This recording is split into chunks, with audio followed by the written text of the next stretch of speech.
Udal batzarrari.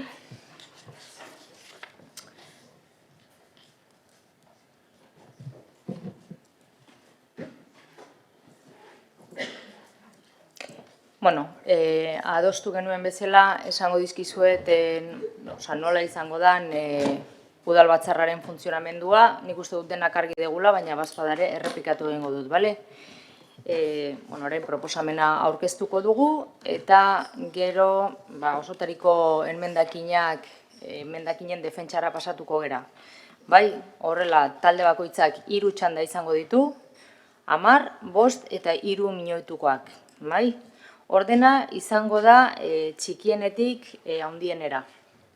Eta ondoren bozketara pasatuko gara. Eta berdin egingo dugu zeharkako enmendakinekin, baina hor denborak aldatu egingo dira, eta izango dira 12, 7 eta 3 minutukoak. Ados? Hasiera emango diogu orduan, udal batzarrari. 185. puntua, 2024 urterako Getxoko udalaren aurrekontu orokorraren proiektu behin-behingorako onesteko proposamena. Batzordearen proposamena hau da. Hasiera batean onestea Getxoko udalaren 2024ko aurrekontuen orokorraren proiektua, abenduaren 14ko kontuen eta antolaketaren informazio batzordeak aldeko irizpena eman ziona, batzorde horretan oratutako zuzenketa jasotzen dituena eta sartzen duten erakunde bakoitzarentzat bertako taulan agertzen dire zehetasun guztiak. Bigarrena, erabaki hau jende horrean jartzea Bizkaiko aldizkari ofizialan iragarriz 15 eguneko epean erabaki hau ematen denetik kontatzen hasita. Epe horretan interesdunek espedientea aztertu eta reklamazioak aurkeztu ahal izango dituzte.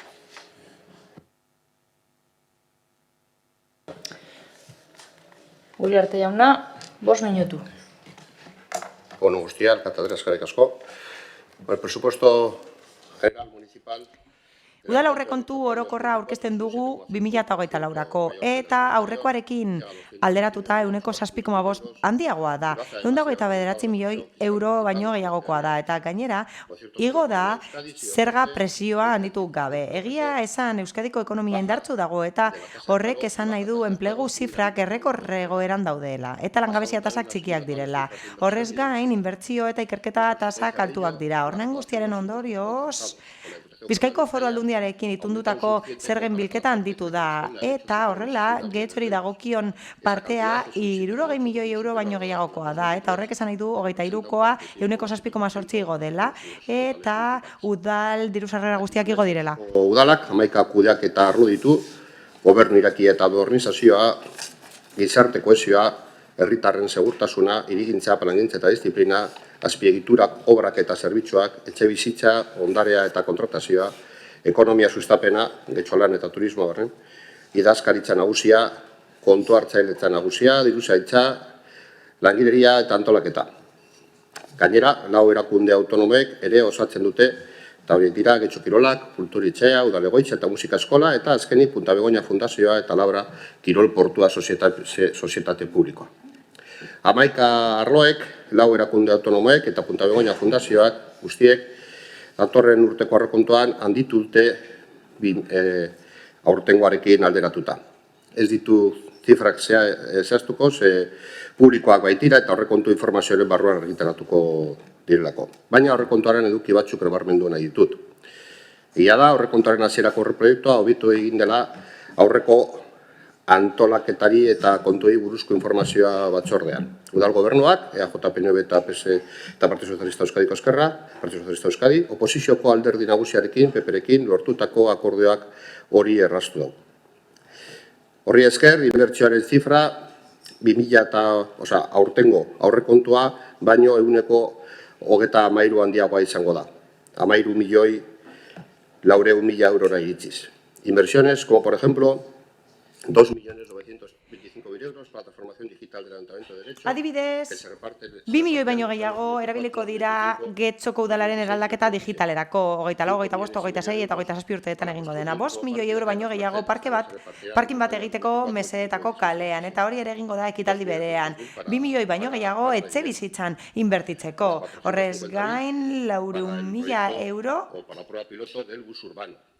hiribusa egiteko. Horrez gain, aurreskola berria egiteko proiektua idatziko da. Romon esarriko da aurreskola eta 40.000 euro esarriko dira horretarako. Horrez gain, Andres Isasi musika eskola erreformatuko da eta egokituko da 800.000 eurorekin. Algortan ludoteka berria egongo da.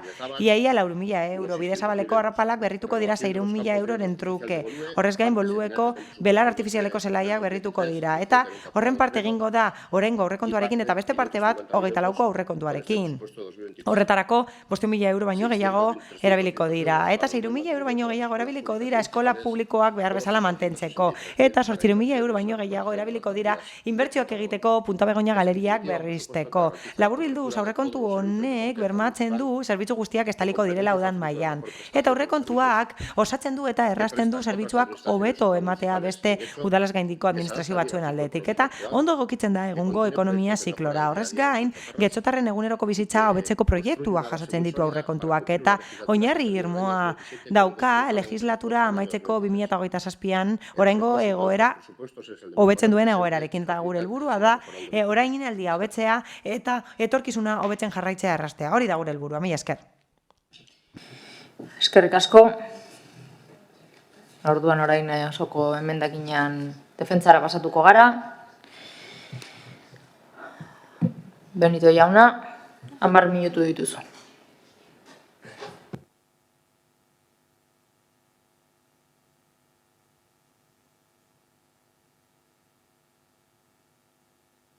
Sí, muchas gracias, señora alcaldesa. Bueno, buenos días a todos y... Eskerrik asko alkate Andrea eta egunon guztioi. Desde mi grupo hemos presentado Gure taldetik una enmienda aurkeztu de dugu totalidad osoko para este emendakina 2024ko aurrekontu honen aurrean. que se ha devuelto Eta gure helburua da itzultzea aurrekontua eta berriro ere jorratzea aurrekontua ahalik eta lasterren berria izan dadin handizaleagoa eta guk nahi dugu aurrekontuak erantzutea gure gizartearen premiei eta Getxotarren beharrei. Hori da gure helburua. Batez ere, gure helburua da aurrekontua desberdin egitea eta negoziazioa tenido por parte benetazkoagoa izatea. Oraingoarekin alderatuta, noski. como ha sucedido y es la primera cuestión que Gustatuko litzaidake lehenik eta behin nabarmentzea nola egin den negoziazioa. las negociaciones con nuestro grupo Gure taldearekin egindako negoziazioak apurtu ziren aurretik abisatu gabe. Ordubete lehenago apurtu ziren negoziazioak, bilera bat ospatu baino ordubete lehenago apurtu ziren negoziazioak. Eurek deitu zuten bilera eta gu enteratu ginen bideo baten bidez. Sare sozialetan eskegitako bideo baten bidez enteratu ginen. Nik uste dut formak garrantzitsuak direla eta kasu honetan uste dut forma hobeak zeudela hori egiteko. Esan bezala, aurrekontua ez da handizalea eta gainera aurrekontuak ez die erantzuten gure erronkei eta beharrei. ChatGPTen idatziko bagenu aurrekontu bat egin Getxorako, antzeko zerbait aterako litzateke. Hau da, guk daukagunaren antzekoa. Kontinuista da aurrekontua, ez da handizalea. Eta gainera, aurrekontuak ez du benetan ezagutzen zein den auzoetako errealitatea eta zein den garai honen errealitatea. Eta esan dezakezue, logikoa dela kontinuista izatea. Izan ere, ez da aldaketarik egon gobernu taldean. Eta logikoa izan daitekela esan dezakezue, bai. Eta egia da. Gobernu taldea ez dela asko aldatu, baina gobernu hau ez dago aldatzen ez den testuinguru batean gure gizartea eta mundua etengabe aldatzen dira. Eta erronka berriak ditugu egunero, jasangarritasuna bezalase, eta ez naiz ari soilik ingurumen jasangarritasunaz. Baizik eta bizitzaren jasangarritasunaz ere bai, gure egunerokotasunaren jasangarritasunaz ari naiz, eta betiko erronkak ditugu. Berdintasuna eta justizia soziala besteak beste. Horiek dira aurre egin behar diegun erronkak. Gure aurrekontuarekin horiei erantzu behanko genieke eta horrekin gure udalerria aldatzen da. Eta horrela aldatzen da herritarren iritzia ere bai, udalkudeaketaren gainekoa alegia. Gure udalerriak ez du ondo ikusten nola kudeatzen ari den bere dirua eta horren seinale da inkesta bat egin duzuela, zuek agindu zenuten inkesta horren seinale da. Eskatu zenuten inkesta hori ziurazki kezkatuta zeundelako eta ahalik eta lasterren jarri nahi zenuelako zuen propaganda kanpaina Getxoberrirekin. Eta inkestaren emaitzak harrigarriak dira, itzelak dira eta zenbait emango dizkizuet. 2018tik Getxo okertu den pertsonen kopurua bikoiztu da eta gaur egun soilik 128ak esaten du hobekuntzaren bat dagoela gure udalerrian. Pentsa dezakezue, Hori lotuta egon daitekeela testuinguru orokorrarekin, presioak igo direlako, gerra dagoelako Ukrainian, hau da, kanpoko alderdiekin lotuta dagoela pentsa dezakezue, baina ez, badaude datu gehiago, ideia hori ukatzen dutenak. Hala, suspensoa iaia ematen diote herritarre kudeaketari, 5,6 hamarretik, eta duela 5 urte aurreko alkatearekin 6,5koa zen. Hau da, puntu bat gehiagokoa zen puntuazioa. Eta gainera, herritarrek uste dute udalak ez diela jaramonik egiten bere beharrei. Eta oso gutxik uste dute udalak jasotzen dituela eta kontuan hartzen dituela bere eskariak. Eta egia esan, niretzat ez da hau oso deigarria. Datu hau ez da oso deigarria. Batez ere, kontuan hartuta, ohikoa dela kolektiboek deitzea eta pertsonek deitzea. Batzuek esaten dute udalari idatzi diotela eta ez dutela erantzunik jaso. Laburbildu, zer uste dugu ba? Guk uste dugu udal honek ezin dituela abandonatu hemengo 75.000 biztanleak etxe bizitzan zerbitzu publikoetan edo jasangarritasun edo mugikortasun jasangarrian. Eta etxe bizitzarekin hasiko naiz. Batez besteko alokairu presioa 800 euro baino gehiagokoa da. 50 euro gehiago duela 5 urteko egoerarekin alderatuta. Eta horrek esan nahi du lanbide arteko soldataren parte handi bat gastatu behar dela horretan. Eta Euskadiko pertsona askok kobratzen dute hori. Eta orain gelen egoera edo ostatuen egoera premiazkoa da. Eta ehunka gazteek behartuta ikusten dute bere burua alde egitera. Eta milaka familiek hilabetero faktura asko ordaindu behar dituzte eta hipoteka gehiegizkoak ordaindu behar dituzte askok eta galdera da. Nola da posible ezer ez egitea aurrekontuan etxe bizitzaren alde? Oraindik ere, gobernuak ez du etxe bizitza planik. Eta aurrekontu honek zer jasotzen du? Ba, partida berbera jasotzen du, aurreko urteetako partida berbera jasotzen du, laguntzak emateko alokairurako eta gazteak emantzipatzeko. Eta gainera laguntza partida hori ez da inoiz agortzen gaizki diseinatuta dagoelako, argi eta garbi. Horrez gain, ez dago ezer utzik dauden etxe bizitzak mugiarazteko eta ez dago ezer presioak arautzeko eta eskubideak gauzatzeko eta bermatzeko eta ez dago ezer udaletxe bizitza publikorako, hau da. Partida bakarra dago, gazteak emantzipatzen laguntzeko eta diru hori azken finean erabiliko da maizterrei emateko, eta beno, partida hori ez da behar bezala banatzen eta ez da inoiz osorik agortzen. Bigarren blokea hezkuntza publikoarena da. Oso ahaztuta dago hezkuntza publikoa aurrekontu hauetan. Atzo onartutako legeak egiten duen bezala. 600.000 euro baino gehiago erabiliko dira zentro publikoetarako eta kontuan hartu behar dugu 13 zentro publiko daudela Getxon. Ba, aurrekontu honekin bakoitzak 50.000 euro inguru izango ditu, apur bat gutxiago, eta niretzat hau ez da normala, egia esan. Gobernu talde hau eta aurrekontua mugatzen da txapa eta pintura egitera eskola publikoan. 17 esku hartze egingo dira konponketak egiteko, baina ez da hobekuntzarik egingo. Eta nik uste dut garaia dela apustua egiteko hezkuntza publikoaren alde. Hezkuntza inklusiboaren, euskaldunaren eta kalitatezkoaren alde egin dezagun. Garaia da horretarako, baina zuek udal gobernutik eta horrelako aurrekontuekin besterik gabe aurria eragingo diozue hezkuntza publikoari. Gure ikastetxeetan, zentro publikoetan, txikiek eta nerabeek ordu asko ematen dituzte. Baina aurrekontu honekin ez diozue garrantziarik ematen udalerriaren etorkizunari, hau da gure seme-alabei, ez diezue garrantziarik ematen horiei. Eta horiek dira zuen asmoak, ahultzea eta babesgabetzea hezkuntza publikoa. Izan ere aurrekontuan islatzen da ez dela zuen lehentasuna hezkuntza publikoa. Klima larrialdiari dagokionez, aurrekontu honek ez du ezer eskaintzen klima aldaketa murrizteko edo pertsonen egunerokotasuna eta bizi kalitatea hobetzeko. Ez dago bidegorri berririk. Ez dago bidegorri berririk. Eskola publikoetan bezala mantentze lanak baino ez dira egingo. Hori besterik ez da egingo. Horrez gain, ez dago ezer energia jasangarritasunerako legea betetzeko, hau da, ez da ezer egingo energia berriztagarrietan edo eraginkortasunaren inbertsiorik, eta Andramari eta Askorri mehatxupean jarraituko dute, Adreiluaren mehatxupean jarraituko dute, eta ez da ezer jasotzen zentzu horretan ingurune natural horiek babesteko eta trafikoa arautzeko eta murrizteko horietan, ez da ezer jasotzen horretarako, eta beno, zer da errealitatea? Errealitatea da auzokideek egiaztatzen dutena. Mercedes, pues, doble filan aparkatzen baduzu mesedeetan, izuna ziurtatuta dago, baina hori egiten baduzu askorrin ez da ezer gertatzen. Egin dezakezu eta gainera, udalak biribilgune ilegal bat egiten dizu aparkatzen jarraitu ahal izateko, naiz eta gaizki aparkatu. Hori da errealitatea. Urritasun asko daude aurrekontu honetan, gabezia pilo ikusten ditugu. Oraindik ere ez dira aurreskolak planteatzen auzo guztietan eta ez da zerbitzurik planteatzen familia eta lana uztartzeko. hacen falta más fondos para el... Funts gehiago behar dira, saltokiak iztea saiesteko eta gure auzoei bizitza emateko. Hala, Andramariko kiroldegiaren hobekuntza ez da helduko inoiz eta gainera kultura zerbitzu gehiago behar dira gure artista lokalentzat, gure tokiko artistentzat. Askoz gehiago behar da aurrekontu honetan. Horrez gain, aurrekontuak trampak egiten ditu, bai, trampak egiten ditu. Oso gutxi esaten du gobernuaren asmoei buruz eta hori desberdina izan beharko litzateke.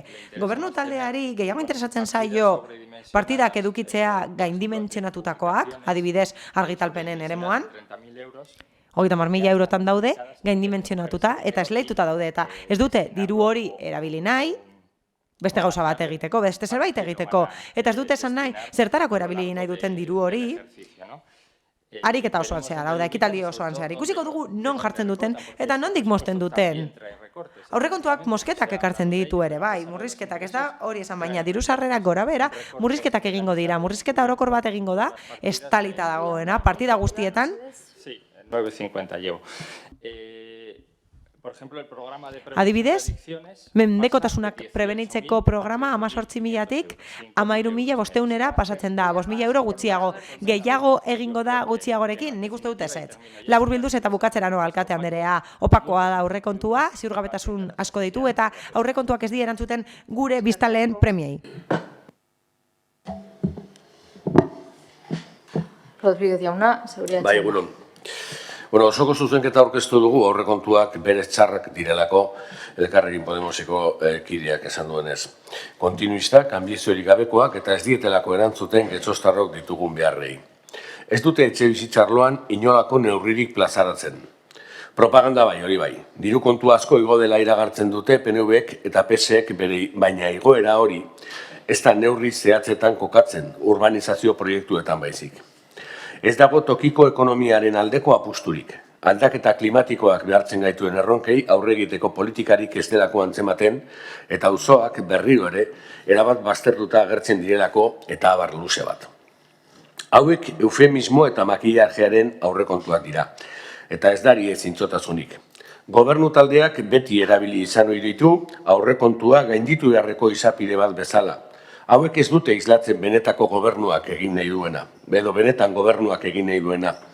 Eta horren adibide garbia, Getxo Kirolak da. Getxo Kirolakeko aurrekontua, benetako aurrekontua, hemen azaltzen dena baina altuagoa da. Egingo diren inbertsio guztiak ez baitira islatzen. Eta zorioneko Getxo Kirolak, bertan geratuko baitira aurreikusten diren inbertsio berri esanguratsu apurrak. Alkateak negoziazio prozesua aipatu zuen, eta guk negoziazio prozesua egon denik gurekin behintzat ukatu egiten dugu. Antzerki baten partaide ez voluntarioak izan garela uste dugu. Zintzotasun eta mesfidantzaz egin genien aurre aurrekontuen inguruko bilerei. Hitz egiteko gobernu taldeak deitu gintuenean. Baina zintzotasunez gure helburuak, kezkak, nahiak, proiektuak, usteak. Eta mesfidantzak gordintasun osoz jarri genuen maigainean. Hasieratik. Horrek, zalantzarik gabe, zintzotasun berarekin jokatzeko aukera garbia ematen zien EAJ eta PSeri, baina zoritxarrez ez zen horrela izan. Are gehiago, esango genuke igaro den osteguneko batzordeak ageriago utzi duela EAJak eta PSren jarrera. Kritika politikoari erazo pertsonalekin eta irainekin erantzun zioten, eta euren hitzek errespetu falta itzela izan ziren.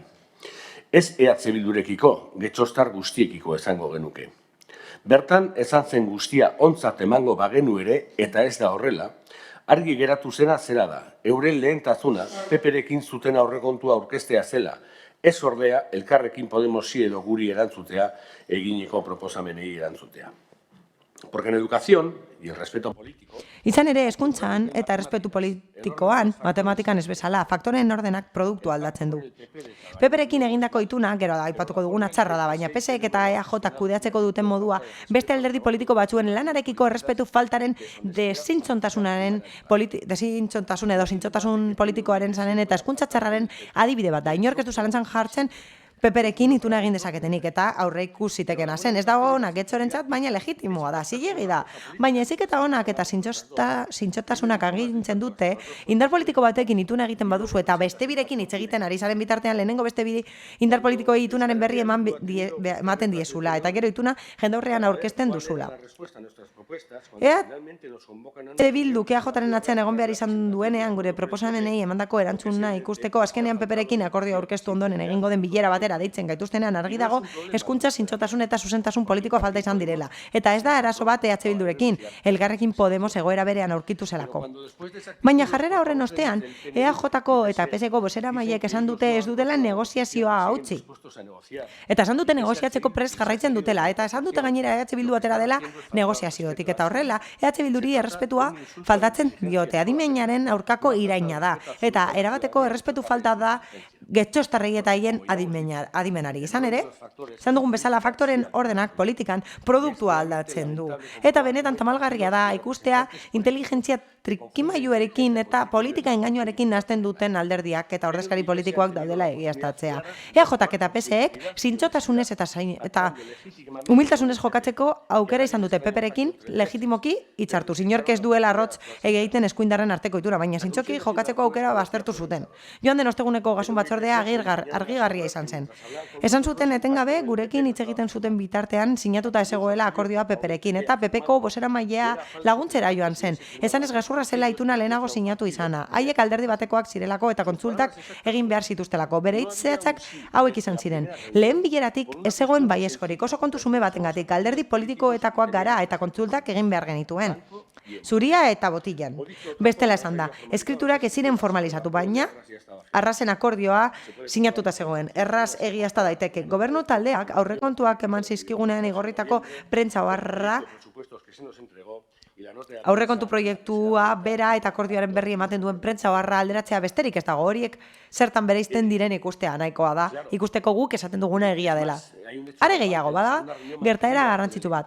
Bigarren bilera bat eduki genuen gobernu taldearekin eta esan genien ez gaudela posik. Prentsa oharrean bri proiektu jasota zeudelako eta guk ez genuela horren berririk. Mesedetako aparkalekua eta hiribusa. Orduan, bileran, EAJko bozeramaileak esan zuen kazetariak ezuela behar bezala idatzi esan beharrekoa, baina nola heldu zen ondorio horretara kasetaria? Zientzia infusoaz? Edo bazekien zerbait horren inguruan. Eta orduan berriro ere ireki zen zintxotasunerako irekia, baina laster itxi zen eta badago ituna sinaduraren faltan egina zegoela erakusten duen azken froga bat. Norbaitek uste aldu PPek uko egingo diela bere proiektu izarrei, Arrigunagako pasealekuari, Portu Zaharrari, 12 udaltzainen truke eta parkaleku baten azterlan bat egitearen truke, guk ez dugu sinesten hori. Ezen aurrekontu proiektuetara. Hain kontinuista dira, aurrekontu zein aurrekontuan azaltzen dituzten fitza batzuk ez direla ikutu, ez eguneratu, ez txukundu. Eta 2023ko aurrekontuetan aurkeztutako fitza berak aurkeztu direla. Eginda dauden igogailuak iragartzen dira. Esate baterako, hau esan zen.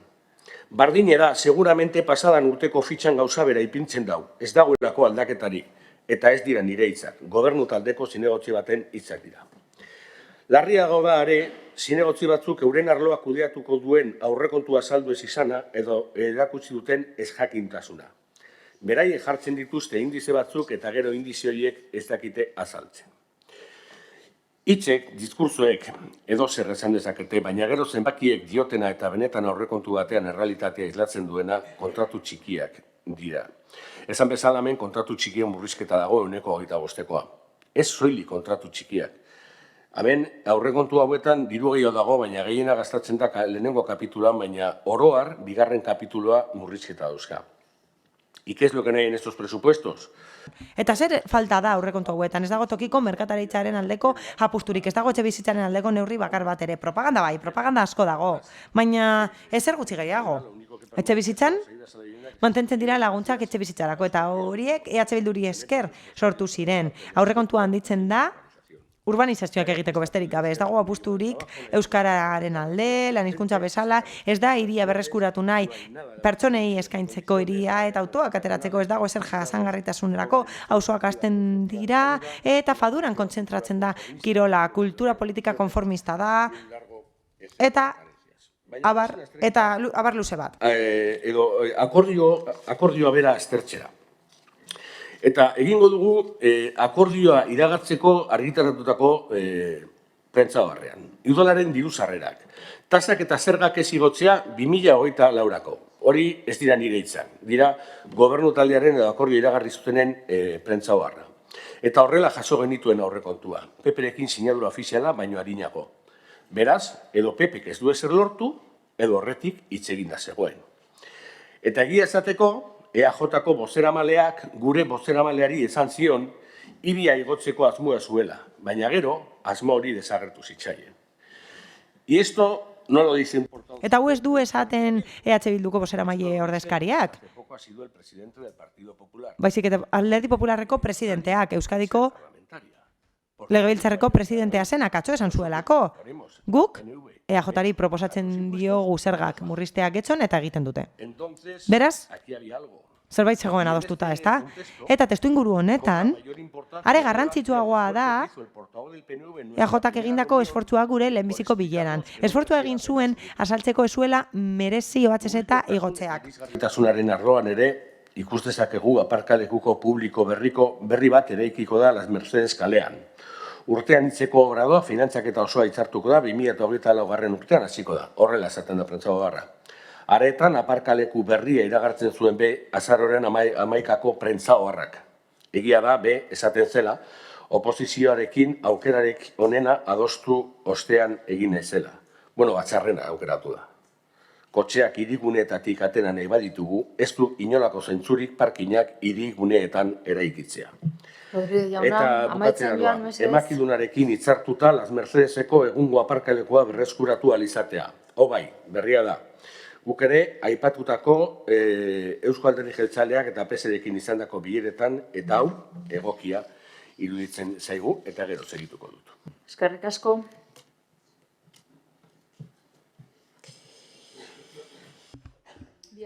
Tiene la palabra la señora Díaz, cuando quiera. Eskerrik asko, alkate andrea. Estamos ante el primer proyecto de presupuestos que se somete en este pleno. Osoko bilkura honetara dakargun lehenengo aurrekontu proposamena dugu hau. Aurrekontu honen bitartez hasialko gara gobernu akordioan jasotako proposamenetan lanean.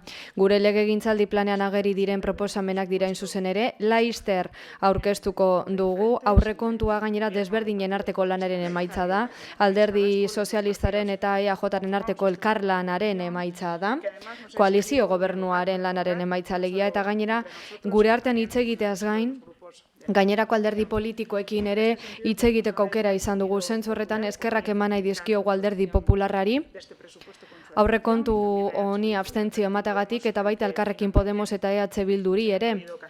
Azkenean, hoien proposamenak gobernu taldearenarekin bateratu ezin izan baditugu ere.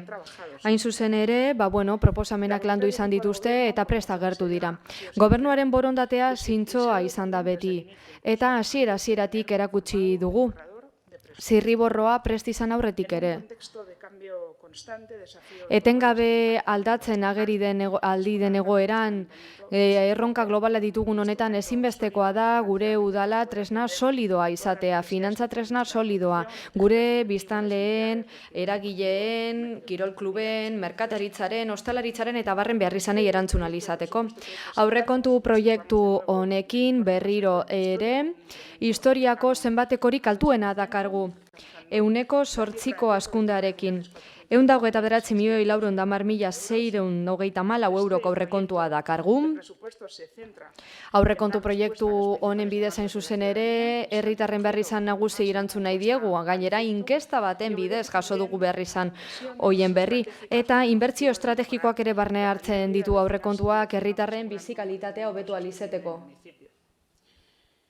Creemos que es importante destacar que a pesar de los Uste dugu esan beharra dagoela egungo erronka ekonomikoak gora bera, azken ekitalditan izandako erronka gora bera, batez ere inflazioa bera kontutan hartuta, gobernu taldetik no recaiga en las familias y para ello ez dugu nahi esfortzua familiengan erortzea, eta horregatik udal tasa eta zergak izoztuta mantentzea proposatu dugu aurreko urtearen aldean, eta ez igotzea.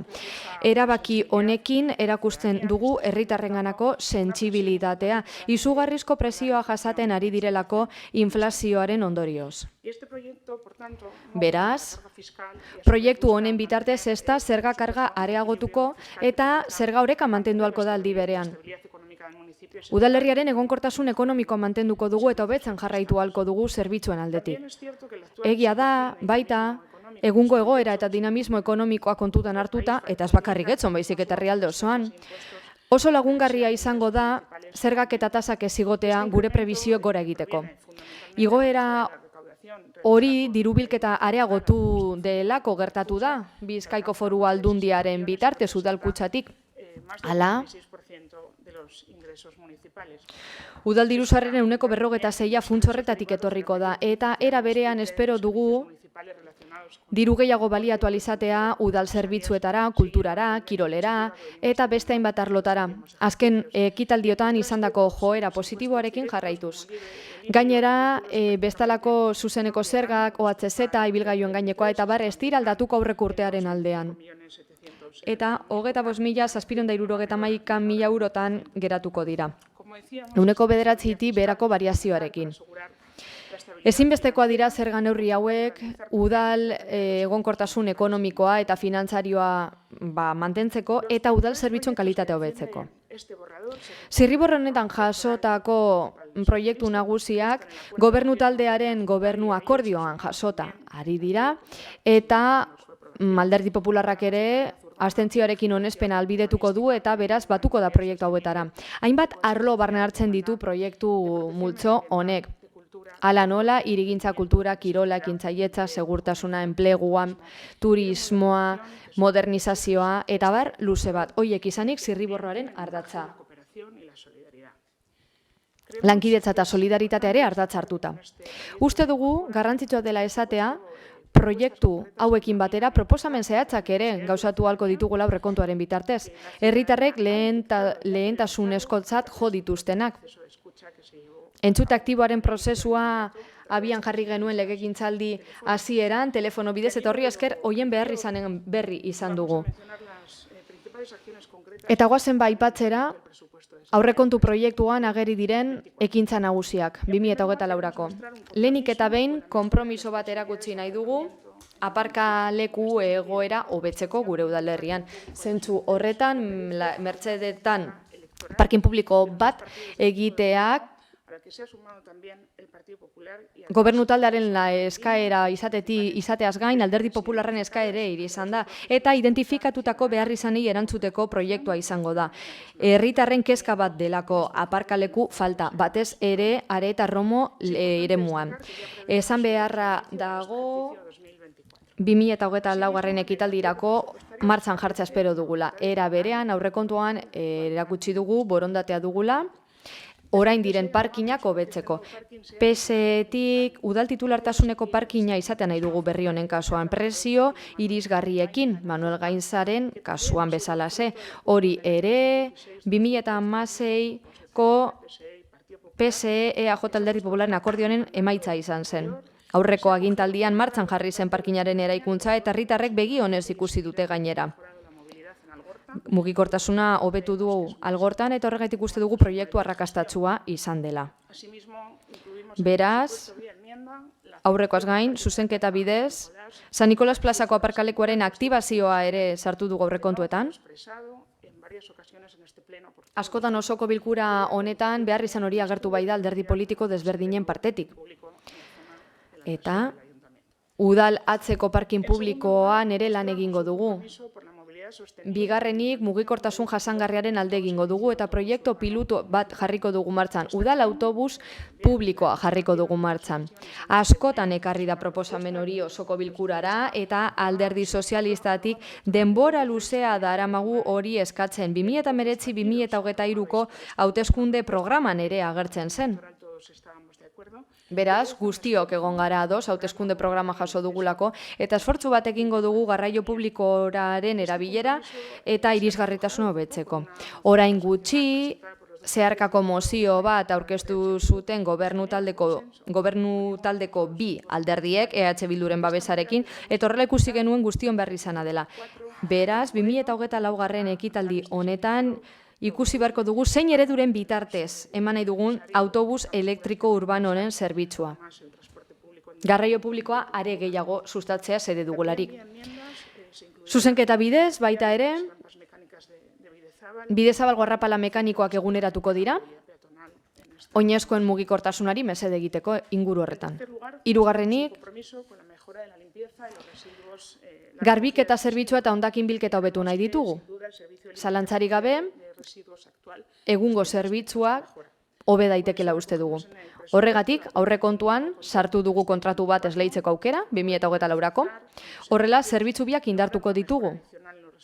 Emaitza hobeak lortuko ditugu, eta hobeto bereizi eta tratatuko ditugu hondakinak.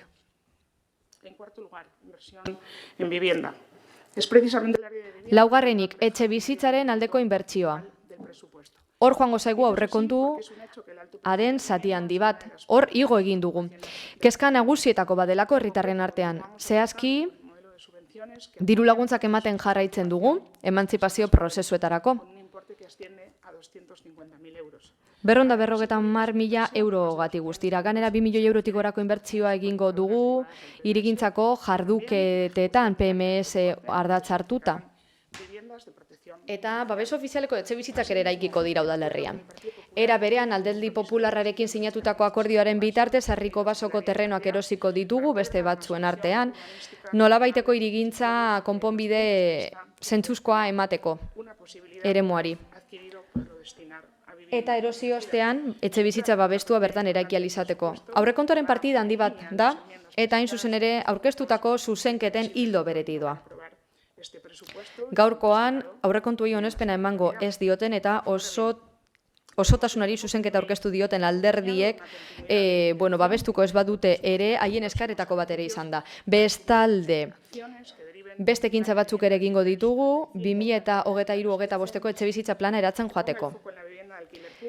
Alokairu publikoko etxebizitza aintzat hartuta eta Eusko Jaurlaritzaren etxebizitza sailarekin ere elkarlanen arituko gara, gero jarraituko dugu.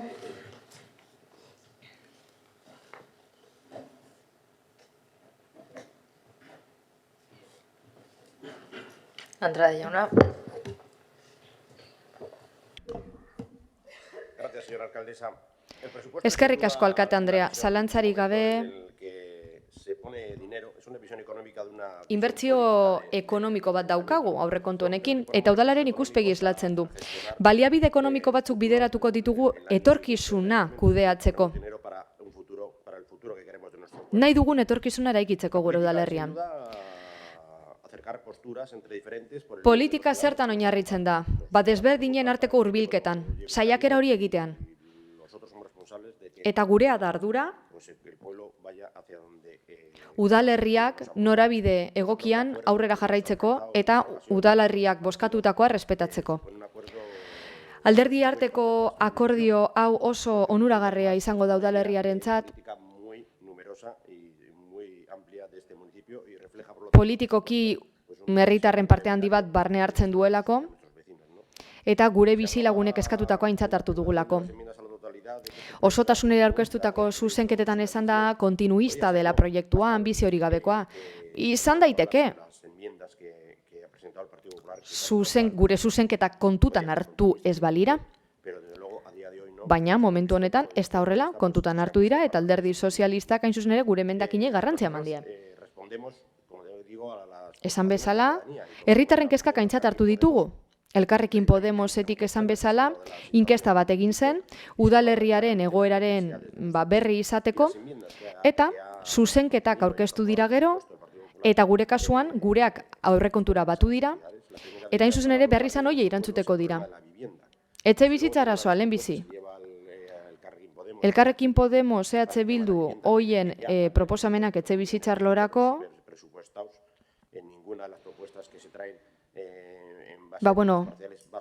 zer esan horren inguruan, beraien proposamenek arlo honetan ez dutela behar izanik asetuko.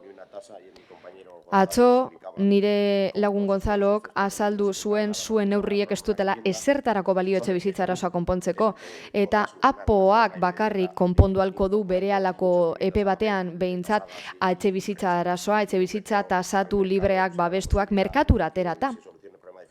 Horrela, konponduko da arazoa, APO berriarekin. Eta gobernu taldeak eta alderdi sozialistak esfortzua izan beharko dute gainerako indar politikoen babesa lortzeko. Eta horretarako APOren inguruko ikuspegia gainerako alderdi duguna ere kontutan hartu beharko da. Eta ez gara jabeak zigortzen aritu behar, baizik eta pizgarriak eman hori da bidea. Lege nazional bat daukagu desauzioetarako, okupak daudenko desauzietarako, horrez gain, alokairuak indartu behar ditugu, malgutasunez jardu behar dugu gure eredu honetan, eta horretarako lokalak etxe bizitza bihurtzeko, errestasunak emon behar dira. Ia 350 lokal itxita ditugulako. Era berean etxe bizitza handiak banatu egin beharko lirateke, lokal txikiagoetan, baina ez behartuta. Atzo EH Bilduk eskatzen zuen bezala, tasatuta ez. Merkatu askean kudeatu beharko da hori. Eta APO iritsi bitartean, neurri zehatzak hartu behar ditugu, jendearen arazoa konpontzeko. Eta zein arazo daukagu? Momentu honetan zer dio jendeak? Etxe bizitza arazo handia dagoela Sarriko Bason.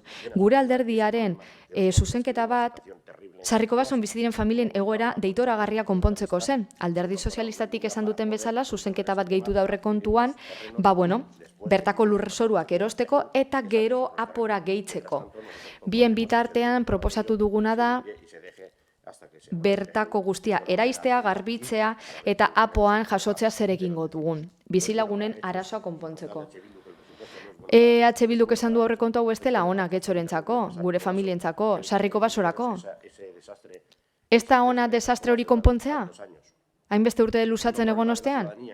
Herritarren arazo nagusia ez da espazio publikoa, bera parkalekua da. Eta beraz,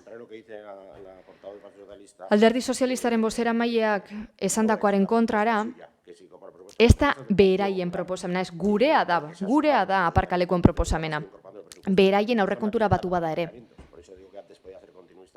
Horregatik nioen beraien jatorrizko proposamena kontinuista zela, baina orain gure proposamenari esker ez da areetan parkin bat egingo delako. Eta esfortzua egingo delako Elpinarreko aparkalekua erosteko eta erabilera publikoa emateko, udaletik kudeatzeko. Baina Algorta zentroan ere eskuartuko dugu, Antxokiko aparkalekuetan ere eskuartuko dugu, behingoz erabiltzen hasteko, inguruen bizi diren pertsonek erabiltzeko, eta saiatuko gara beste aparkaleku bat egiten hemen, udal atzean inguruko bizilagunek behar dutelako ere. Manuel Gainzako aparkalekuaren kasuan ere gure proposamena izan zen eta aparkaleku ona izan zen. Merkataritza hobetu da, ingurua biziberritu da. Eta nik uste dut hurrengo aparkalekua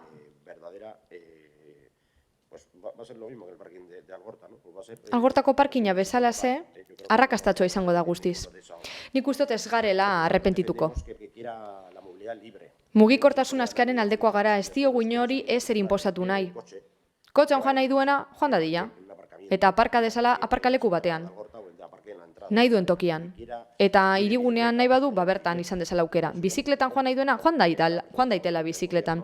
Eta gobernu taldeak hain zuzen ere esan du aparkabizi segurua daudela, horretarako udalerrian zehar, eta dirua bideratu dela horretarako. Are gure borondateren kontra, aretaren kasuan, baina bueno.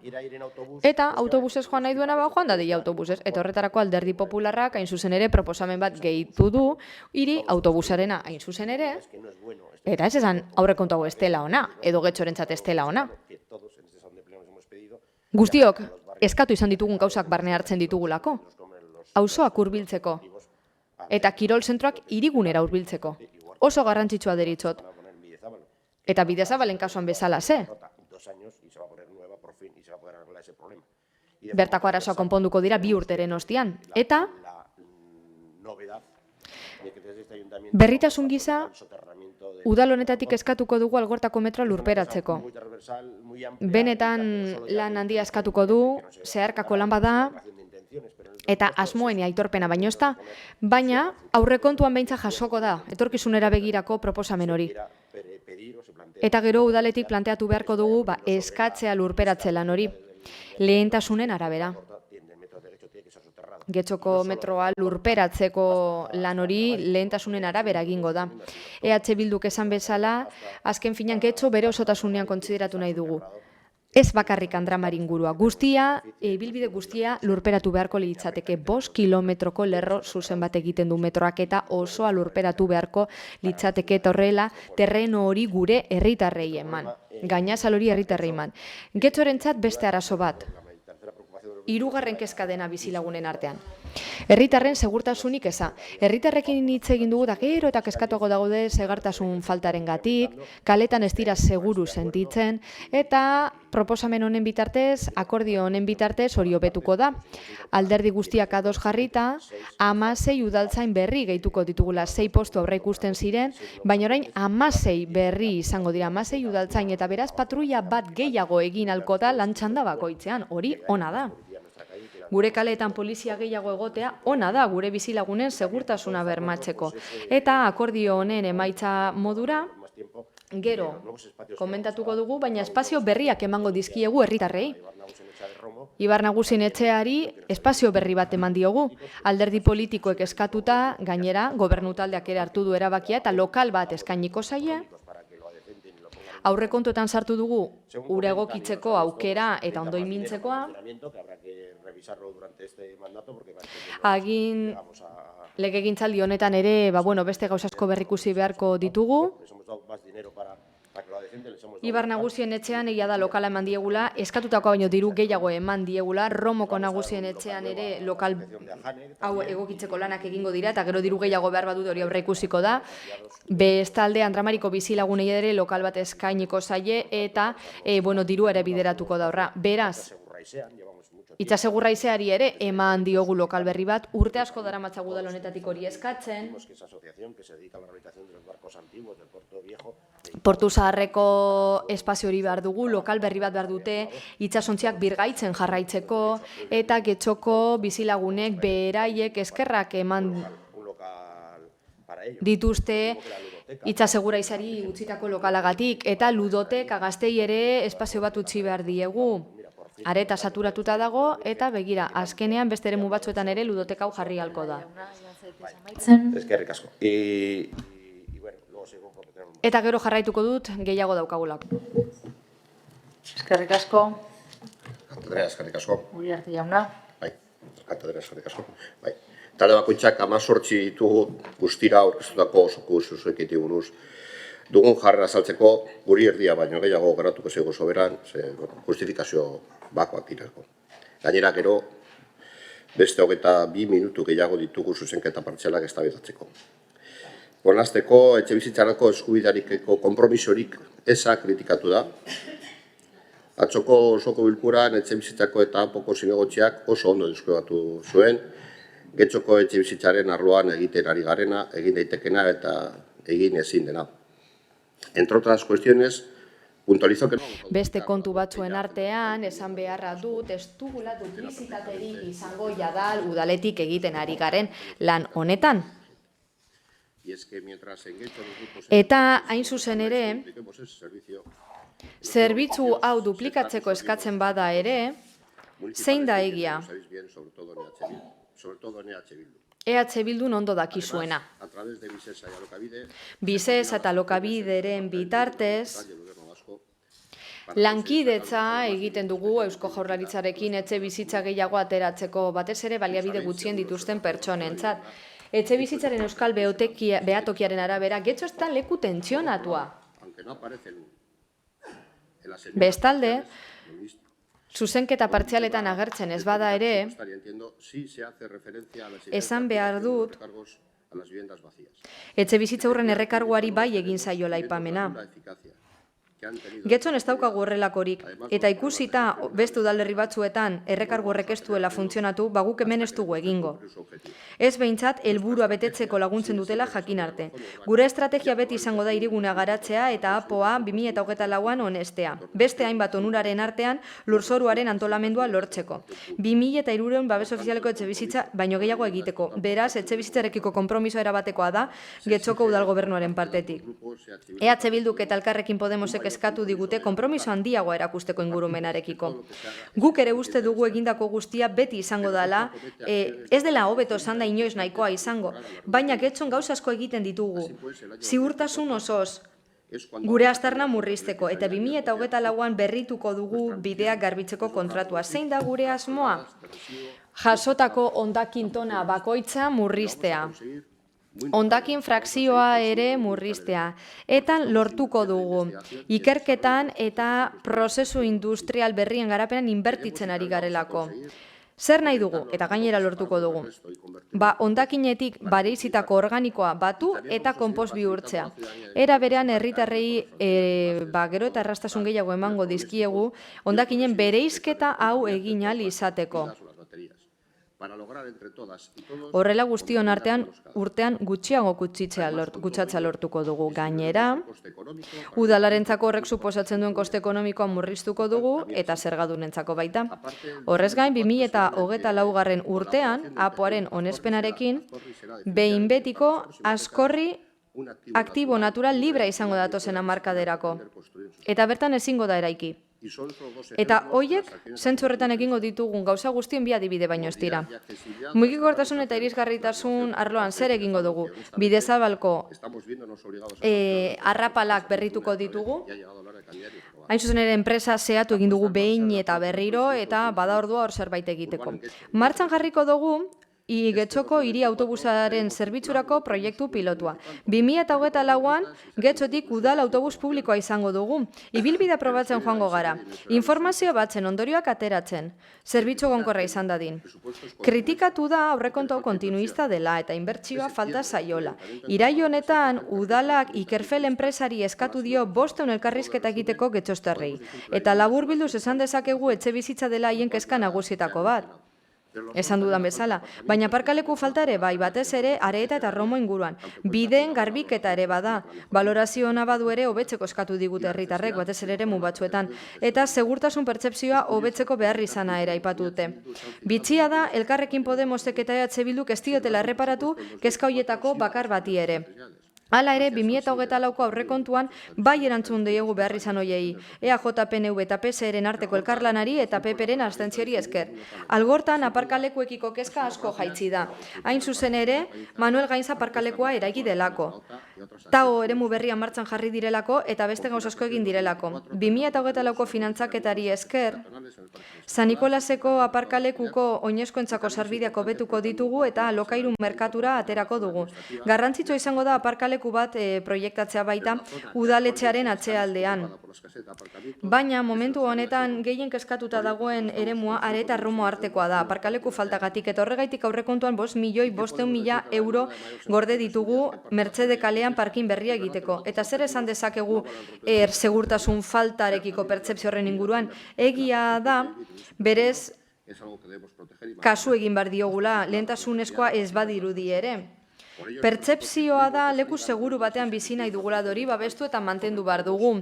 Horregaitik gure aurrekontuan, sei udaltzain batzeko aukera bagenuen ere beste 10 plaza aterako ditugu. Gainera, erabilerarako lagatzeko espazioak areagotu ditugu, herritarren gozamenerako, norbanakoentzat zein elkartentzako. Ludoteka berri Algortan, espazioak hobetuko diku Andres Isazin, Aretan, Aurreskola berria Romon, La Cervecera Faduran inauguratuko dugu, eta beste hainbat gauza egingo ditugu. Diru laguntzak ero betuko ditugu eta 7.063.000 eurora helduko gara. Hau da, 2023an baina 8,15 gehiago. Horri gehitu behar diogu mantentze gastua arrunta, eta elkarte klubetan jai batzordeen espazioak martxan jartzen dakarren gastu guztia, gero eta handiagoa delako, eta are handiagoa izaten jarraituko da guztio gure herriaz goza dezagun. Deigarria iruditu zait EH Bilduk eta Elkarrekin Podemosek ez dutela balorean jarri edo ez dutela kezkarik agertu Getxoko udalaren eraldaketa digitalerako zerbitzuri bideratu nahi dizkiogun 2.995.000 euroei. Hala, administrazio elektronikorako plataforma berri bat jarriko dugu martxan, berez, ez dakit, kezkarik agertu ez dutenez, ez dakit, honek, positiboa, haientzatere positiboa dela esan nahi badu edo kezkatzen ez dituela. Kontua da, 2024an zehar 6 milioi eurora iritsiko garaela guztira eta horrela, legegintzaldi honetan, Getxoko udalarekiko izapidetzeak asko hobetuko dira. Errazagoa izango dira, seguruagoak, trazabilitate hobetuko da, eraginkorragoa izango da eta berehalakoa izango da. Beraz, herritarrentzat zein enpresentzat, beste administrazio batzuentzat edo udalarentzat berarentzat askoz azkarragoa, erosoagoa, multikanalagoa, trazableagoa, seguruagoa eta eraginkorragoa izango da. Lizentzia, zerga, tasak, diru laguntzak, erroldatzeak, AQS-ak, multak, baliabideak, dena hobetuko da eta asko. Eta hori, benetako berritasuna izango litzateke herritarrekiko zerbitzuak hobetzeko anbizio honetan. Eskerrik asko.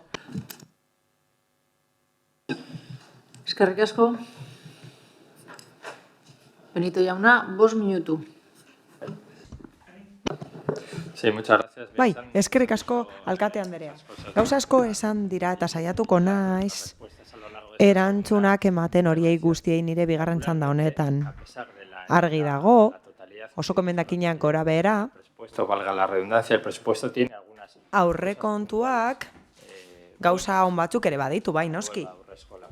Aurreskola berria egingo da Romon, espazio gehiago egingo dira, Getxoko adinekoen elkarteentzat, Ajan eta Aibar Nagusien etxearentzat, Urgul erreformatuko da, horrez gain, irekiagoa izan dadin, eta komun bat jarriko da Algortako plazan, oso gauza zehatzak aipatzearren, eta ludoteka berria eraiki egingo da Algortan, eta bai, argi dago gauza onak direla, proposamen onak direla, Elkarrekin Podemosenak dira.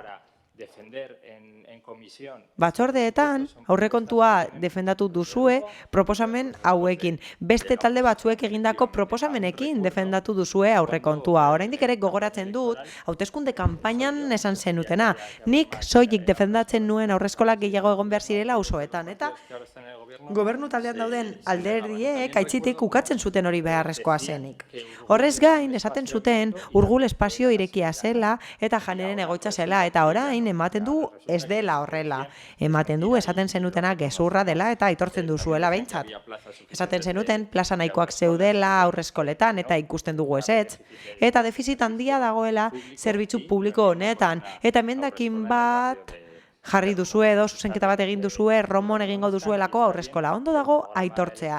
Eta ondo dago Elkarrekin Podemosen hauteskunde programa baliatzea. Eta zuen gidaliburua izatea, EAJaren eta PSren gidaliburua izatea, udalerri honetan urrengorako gomendatzen dizuet apoaren inguruko kapitulua irakurtzea interesgarria izan daitekelako hori ere bai. Ezin da ukatu horrez gain, aurrekontuen zirriborro honetan Alderdi Popularrak gehikuntza batzuk egin dituela. Niretzat ere harrigarria da Rodríguez Larrenaga jaunak esan bezala. Niretzat ere harrigarria da PPek bat egitea aurrekontu honekin hain gutxiren truke eta orain EAJko bozeramaileak esan berri du espero dutela apo onartzea 24an. Acordada que no se haya hecho público, pues estaría bien que nos lo... Dago beste zerbait adostu duzuena. Denbora galdu dugu aurrekontuaren negoziazioekin eta apoaren inguruko zerbait adostu baduzue gustatuko litzaiguke jakitea. Denborarik ez galtzeko. Alderdi Popularrak ez du ekarpen handirik egiten eta horregatik prentsa oharran aipatzen dute tasak ez direla handituko.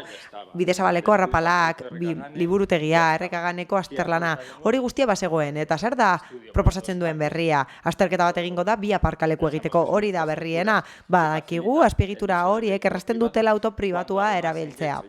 Gainera, Getxon baitugu aparkalekuak plaza libreak dituztenak eta horiek gaizki kudeatuta daude, hori da egia. Zer gertatzen da mesetako parkinarekin gaizki kudeatuta dagoela eta garestia dela. Lehenik eta behin hori jorratu beharko dugu eta landu beharko dugu eta ikusi beharko dugu eragina. San Nikon daude plaza libreak, Gobelan ere bai daude plaza libreak. Eta gaizki kudeatzen da, eta hori egin behar da lehenik eta behin kudeaketa txarra zuzendu. Zer gehiago proposatzen dute? Polizia gehiago proposatzen dituzte. Segurtasunik ezaren pertzepzioa dago, baina nola konpontzen da hori? Ohikoa da, udaltzainaren patrullak ikustea auzotik. Konponbidea ez da hori. Jendeak ez du ikusi nahi udaltzain gehiago daudela. Jendeak zer nahi du? Jendeak nahi du auzoek poliziaren beharrik ez izatea. Horrek esan nahi duelako segurtasunik ezaren sentsaziorik ez dagoela. Eta horri egin behar diogu aurre. Eta itun honekin zer lortzen dute? Hurrengo ekitaldian, gobernu taldeak eskuinera begiratzea lortzen da horrela. Eta zer esan nahi du eskuinera begiratze horrek? Ez dela egongo bidegorri berririk eta ez dela egongo bidegorri berririk eta espazio berriak eta gastu gehiago egongo direla autopribatuarentzat. Ez da zerbitzu publiko berririk egongo, proposatutako ez gain. Proposatutakoak oposizioaren eskari tradizionalak izan dira. Adibidez, Sarriko basoko partzela erosiko duzue eta akordio horren barruan mundu guztiak insistitu du garrantzitsua dela horren berri ematea. Baina ez da definitzen zein izango den partzela horren erabilera. Zertarako erabiliko da? Babeseko etxebizitzarako edo etxebizitza librerako? Argitu behar da zein den etxebizitza horren erabilera edo partzelaren erabilera. Nik uste dut mahai gainean zenituztela bi proposamen. Urdina eta gurea, eta zuek urdina aukeratu duzue. Eskerrik asko, Rodrigo jauna. Bueno, antes de continuar... Jarraitu aurretik eta prentza oharrak eta akordioak aztertu aurretik gustatuko litzaidake ñabardura batzuk egitea. Bidezabaleko arrapalak ez dira egingo emendakinen bidez. Alderdi Popularrak emendakinak kendu zituelako aurrekontuetan zeuden. Zehazki, guri emandako aurrekontu proposamenetan arrapalak agertzen dira zehatz mehatz partida batean. Egiaztatu nahi baduzu, hor agertzen da. Sinatzaile batek esaten du aparkalekuarekin lotutako akordioa bere proposamena dela eta PPek bat egin duela. PPek sinatzaileak esaten du ezetz proposamena haiena dela. Eta EAJak eta PSek onartu dutela bere proposamena eta nire esperientzian oinarrituta oker egon daiteke, baina PP sinestuko dut eta argibide bat. EAJko bozeramaileak esaten du, ez duela ulertzen zergatik ez ditugun babestuko 3 milioi euro horiek. 800.000 izan daitezke, 900.000, baina 2 milioi baino gehiago eraldaketa proiektu baterako. Agian ez du ulertzen batzordean beste gauza batzuetara zegoelako. Ezin da 3 milioi euroko proiektu bat babestu, inork ez badigu azaldu zertan datzan proiektua. EH Bildun, normalean, ez ditugu proiektuak babesten 3 milioiren truke itzuan, ezer jakin gabe, baina gero, aztertzen badugu sakonago, aipatzen da San Nikolaseko aparkalekua, eta bai, egia da, hor jasota dago, eta aitortu behar da oso azkar kudeatu dela kontu hau. Lurralde batzordean, 13an, jakinarazi zen, zer egiten ari zen San Nikolaseko aparkalekua erabileran jartzeko eta bere egoera aldatzeko. Bestalde, 10 urte daramatza parkinak utzik, eta gure aldarrikapena izan da beti, oposizioarena izan da beti aldarrikapen hori, eta harrapalei dagokienez aurrekontuetan jasota zegoen proposamen hori. Beraz, edo PPek gezurra esaten du berea dela esaten duenean, edo gobernu taldeak gezurra esaten duenean, ez zegoela ezer itunduta aurrekontua aurkezterakoan. Bata edo bestea, baina bi gauzak ez dira bateragarriak. Gauza biak ezin dira egia izan. Aparkaleku bat egitea aztertzea. Hori egia da PPek beti eskatu duena, eta guk lehen esan dugun bezala, ez gaude horrekin adoz, batez be, parkinak igun eta jarri bar direnik ez dugulako uste. Y tampoco es muy raro que los modelos de ciudad... Eta ez da arraroa PPren hiri eredua eta gurea desberdina izatea. Eta gero, sartuko gara hiri autobus baterako proba pilotua egitean. Askotan, EAJak esaten du zergatik ez dugun babestuko ados bagaude, bagauza bera. Ados bagaude, zergatik ez dute babestuko. Ba ez, haiek ez dute alde bozkatuko. Gustatuko litzaiguke zerbait nabarmentzea. Hitz hauek gogoratu nahi ditugu.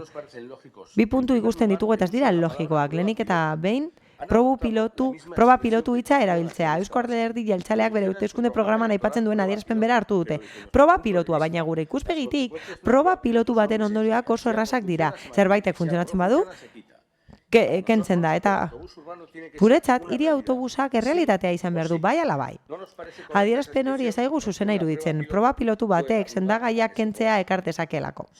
Hau da, ordeztea ekartezakelako, eta hori esan zuen Gonzalo Zorrilla Lekerikak ustaileak, eta orain sinatu dute, eta ondo iruditzen zaigu, eta emendakinaren alde egingo dugu gureak ere antzekoak zirelako.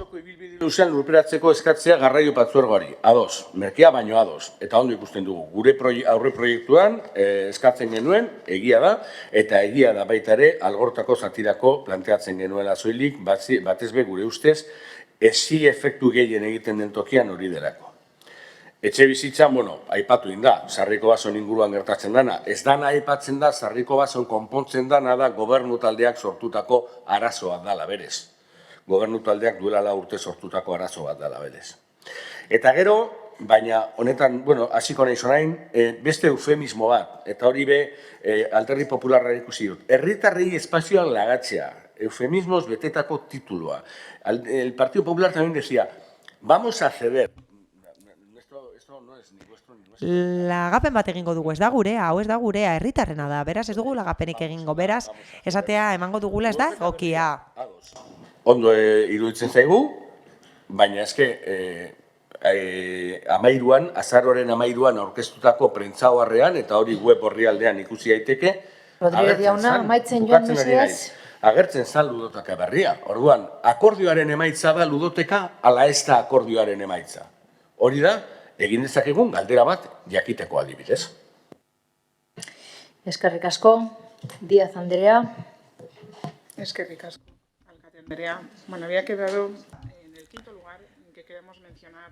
Bosgarren aipatu nahi dugu, areagotuko direla arlo batzuk, langile gehiagorekin. Aipatu da, jada, errefortzua egingo dela herritarren segurtasunerako arloan, eta nabarmendu nahi dugu gizarte kohesioa indartuko dela, eta langile tekniko bat gehituko da esku hartze komunitariorako, eta gizarte langile bat gehituko da gizarte zerbitzuetarako, eta horren helburua da partzialki arintzea langile premia arlo horretan dagoena. Uste dugu beharrezkoa dela eta garrantzitsua dela esfortzuak egitea arlo honetan eta zail desberdinetan eragin zuzenagoa dutelako horiek herritarrengan. Horrez gain, hobetuko da lanpostuen zerrenda aurrekontu hauen bidez eta gainera horrela aukera izango dugu ekimen berriak garatzeko beharrezkoak direnak gure adinekoei arreta emateko menpekotasun egoeran daudenean, eta eguneko arreta zerbitzuak handituko ditugu eta hobetuko dugu arreta tutoretapeko logela ostatuetan, eta gainera eraldaketa digitala aipatu da zerbitzuak hobetzeko 3 milioi euro ia gastatuko dira eraldaketa digitalerako, eta hori egingo da 24an, eta helburua da gure zerbitzuak modernizatzea. Administrazioa eraginkorragoa eta irisgarriagoa izan dadin herritar guztientzat. Hala, plan ona aurkeztu dugu kaudimenarekin, inbertsio handiarekin, eta gure konfiantza da eragin handia izango duela eta positiboa izango duela udal kudeaketan eta herritarrekiko harremanean eragin positiboa izango duela uste dugu administrazioarekiko harremana hobetzeko eta izapideak errazteko. 7. Fokua jartzen dugu adinekoetan, aurretan eta gazteetan espazio berriak gaituz. Beste talde batzuek aipatu dituzte. Hala, inbertsio handia egingo dugu komunitatearen gozamenerako eta erabilerarako. Adibidez, Andres Isasi musika eskolaretan esarriko da, kultura eta musika erabilerarako. Eta beste proiektu batzuk egingo dira aurrentzat. Adibidez, ludoteka berria sortuko da algortan. EH Bilduk esan du, ez dela produktu handizalea eta ilusiogarria, baina bai, badaude proiektu batzuk guretzat ilusiogarriak direnak. Aurreskola bat egongo da, berria Romon eta proiektu bat abiaraziko da Errekaganeko pabilloietarako aurrek eta gazteek erabiltzaten, eta lan egin behar dugu hiriarekiko eskubideak gauzatzeko gure aurrentzat. Gainera, udal dinamizazio zerbitzua bikoiztuko da adinekoi zerbitzua emateko. Horrela, gure helburua da arreta hobetzea Urgul zentroan, eta horretarako espazio irekiko eredua aplikatuko da. Bertan, espazio berriak egongo dira Ibar Nagusien eta Jane elkartearentzat, eta diru laguntza izendunak handituko dira 4. kapituluan EH Bilduk ukatu duen arren. Horrez gain, inbertsioak egingo dira obrak egiteko eta mantentze lanak egiteko gure hezkuntza zentroetan, eta hezkuntza programak sustatuko ditugu indarkerian, afektibo-sexualean, berdintasunean, mendekotasunak prebenitzeko edo emozioak kudeatzeko besteak beste. Eta 8. Aurrekontu parte hartzaileak mantentzen dira €1.000.000 horrela, herritarrek lehenetsi ahalko dituzte proiektuak eta parte hartuko dute erabakiak hartzeko prozesuetan eta beraientzat interesgarrienak diren proiektuak lehenetsiko dituzte. Epe luzerako jasangarritasuna 24ko aurrekontuak jasangarritasuna eta berehalako kontuak hartzen ditu barne eta hiri garapen jasangarrirako inbertsioak egiten ditu. Kirol instalazioak kontuan hartuko dira eta konpromisoa dago ingurune batekin zeinak kultura, ariketa fisikoa eta bizikidetza sustatzen dituen eta ekintza horiek bat egiten dute aurreikusitakoekin eraldatzeko eta aldatzeko kirol instalazioak Faduran, Andramarin eta bar.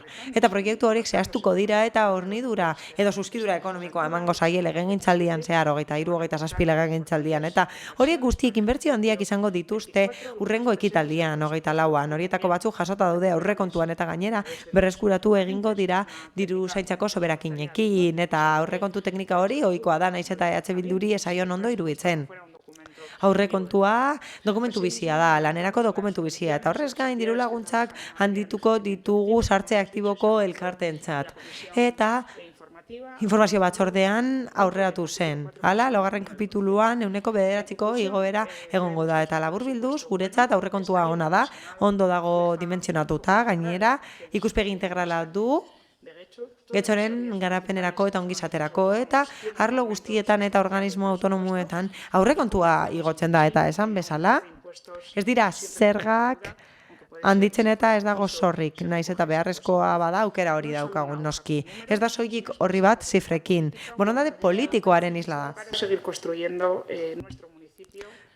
Gure borondatea da, udalerria eraikitzen jarraitzea eta 4 urteko legegintzaldiaren lehenbiziko ekitalia izango da eta 2024an hasiko gara gure helburuak egikaritzen. Andrade jauna. Eskerrik asko alkate Anderea, 2 puntu falta zitzaizkidan, akordioaren 2 puntu falta zaizkigu bat oso garrantzitsua da. Sortuko dira plaza berriak gizarte kohesioko arloan, gizarte langile bat eta eskuartze sozio-komunitarioko langile bat. Oso garrantzitsuak direnak arlo hori indartzeko, oso beharrezkoa delako. Eta azkenik, espazio gehiago txakurrentzat. Aurrekontuetan jasotzen zen, hobetuko zirela txakurrentzako parkean. Aurreko legegintzaldian akordio bat lortu genuen parke horiek handitzeko eta oraingoan lan egingo dugu gure udalerriko hondartzak txakurrek eta txakurren erabiltzaileek erabili ahal izateko hondartzetako ordutegiaren ostean eta neguan ordutegia zabalagoa izango da. Printzipioz egun osoan erabili ahalko dituzte txakurrek hondartzak eta horrela ez gara joan beharko beste udalerri batzuetara eta horrela hobetuko da ingurumena. Ez ditugulako erabiliko gure autoak beste leku batzuetara joateko eta ekonomia hobetuko da. Ereagan txakurrak egongo balira neguan kontsumituko lukete erabiltzaileek Portusarreko tabernetan. Beraz zeharkako ekintza bat da eta onuragarria da getxorentzat. Zoritxarrez, aurrekontu eztabaida hau ez da positiboa. Proposamen asko egin ditugu eta EH Bilduk eta Elkarrekin Podemosek 15-17 onartuko dituzte.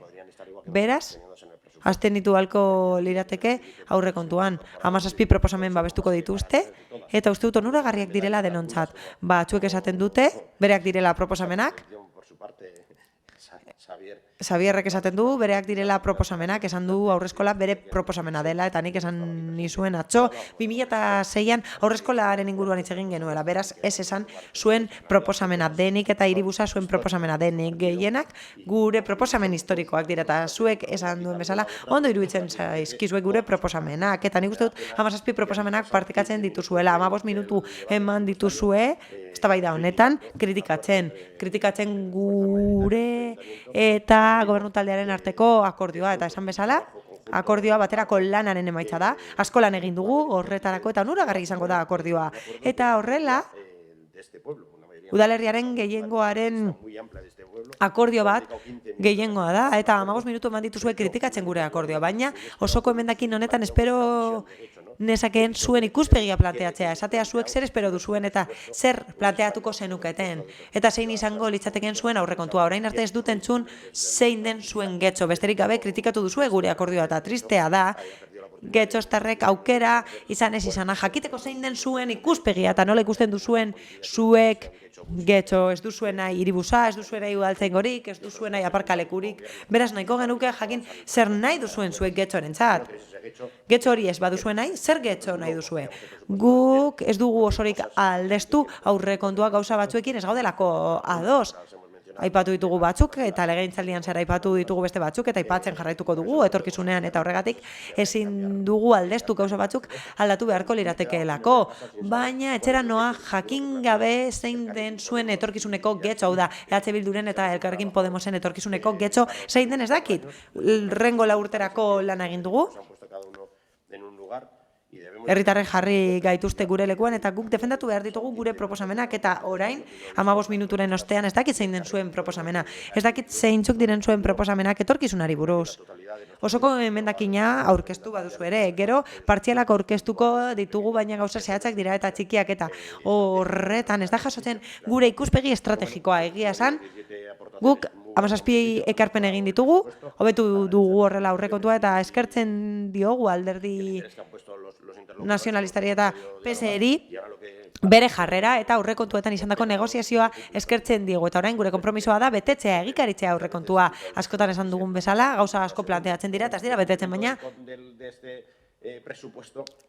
ikusiko dugu betetzen den aurrekontua eta ikusten dugun betetzen mailaren arabera etorkizunean jarrera bat edo beste izango dugu. Eskerrik asko. Eskerrik asko, Uriarte jauna.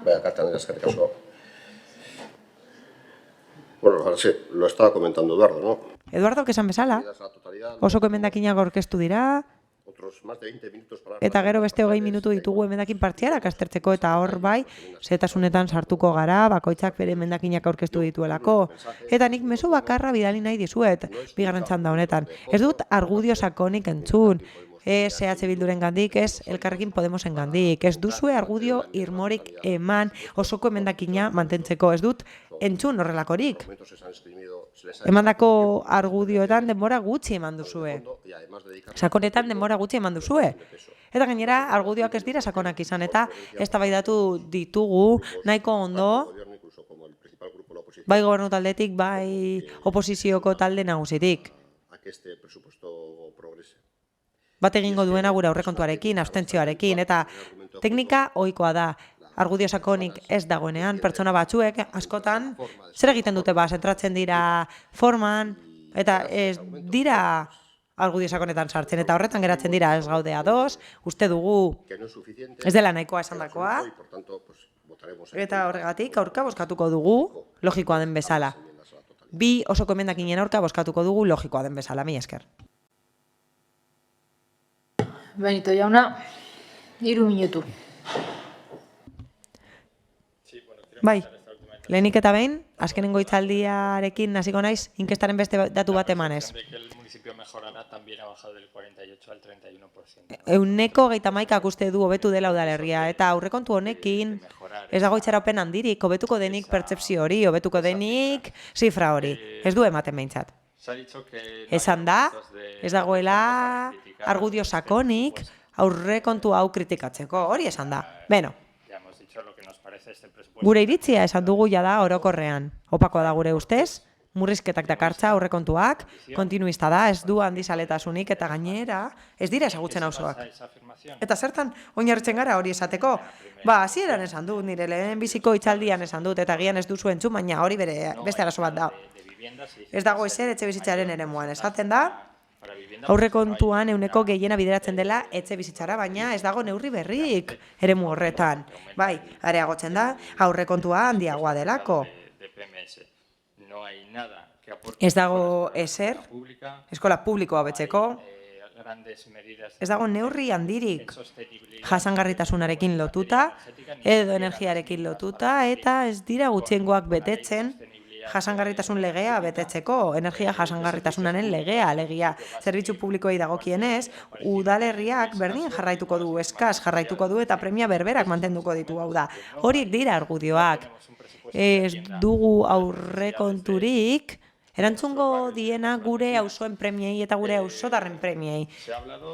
Aipatu da eskola publikoen kontua. Eta esan da aurrekontu honek hobekuntzak ekarriko dituela eta mantentze lanak ekarriko dituela. Ez, hobekuntzarik ez du ekartzen mantentze lanak, bai. Egingo dira 6.000 euro, 50.000 euro ikastetxe bakoitzeko txapa eta pintura egiteko, ate batzuk konpontzeko, eta sutearen aurkako neurriak egiteko. Horiek derrigorrezkoak dira. Eta harrigarria da oraindik eginda ez egotea eta neurri horiek guztiak beharrezkoak dira, baina ez dago ezer berririk. Ez dago hobekuntzarik, mantentze lana da. Ez dago inbertsiorik, ez dago borondaterik. Aurrekontu honetan. Eta beldur naiz, gobernu taldeko alderdiek ez dutela asmorik instalazioak eta azpiegiturak hobetzeko gure eskola publikoetan. Ez dago asmorik. Beraz, hobekuntzarik ezin da egin. Eta Andrade jaunari, zer esango diot? Ba, esango diot, ez joateko etxera. Guk proposamenak egingo ditugulako. Gero beste eztabaida bat egongo da, zeinean gure 30 emendakin partzialak defendatuko ditugun. Eta bai, eztabaida horretan aurkeztuko dugu zein den gure alternatiba udalerri honetarako, baina orain dagokiguna da osoko emendakina aurkeztea eta esatea ez dugula partekatzen inondik inora oraingo aurrekontua. Bien, estos debates son curiosos. Eztabaida hauek kuriosoak dira. Batzuek ez dute entzuten eta beste batzuek entzuten dute esaten ez duguna, baina esan bezala Elkarrekin Podemoseko ordezkariak oraindik ez da eztabaida amaitu. Eta luzerako doa eztabaida hau. Nik jarraituko dut akordioaren inguruan hitz egiten. Ludoteka ilusiogarria ez dela esan da. 6 urteko atzerapenarekin, ilusioa ez. Garaia zela esan dezakegu. Bakoitzak bere ilusioak ditu, baina errekaganeko proiektuaren inguruan hitz egingo dugu. Eta hori ere agertzen zen azaroaren 13ko iragarkian. Eta abenduaren 1 eta 4 bitartean sinatu zen akordioa. EAJko ordezkari bat oso argia izan zen. Ituna sinatu zenean. Hori esan zuen EAJko ordezkari batek.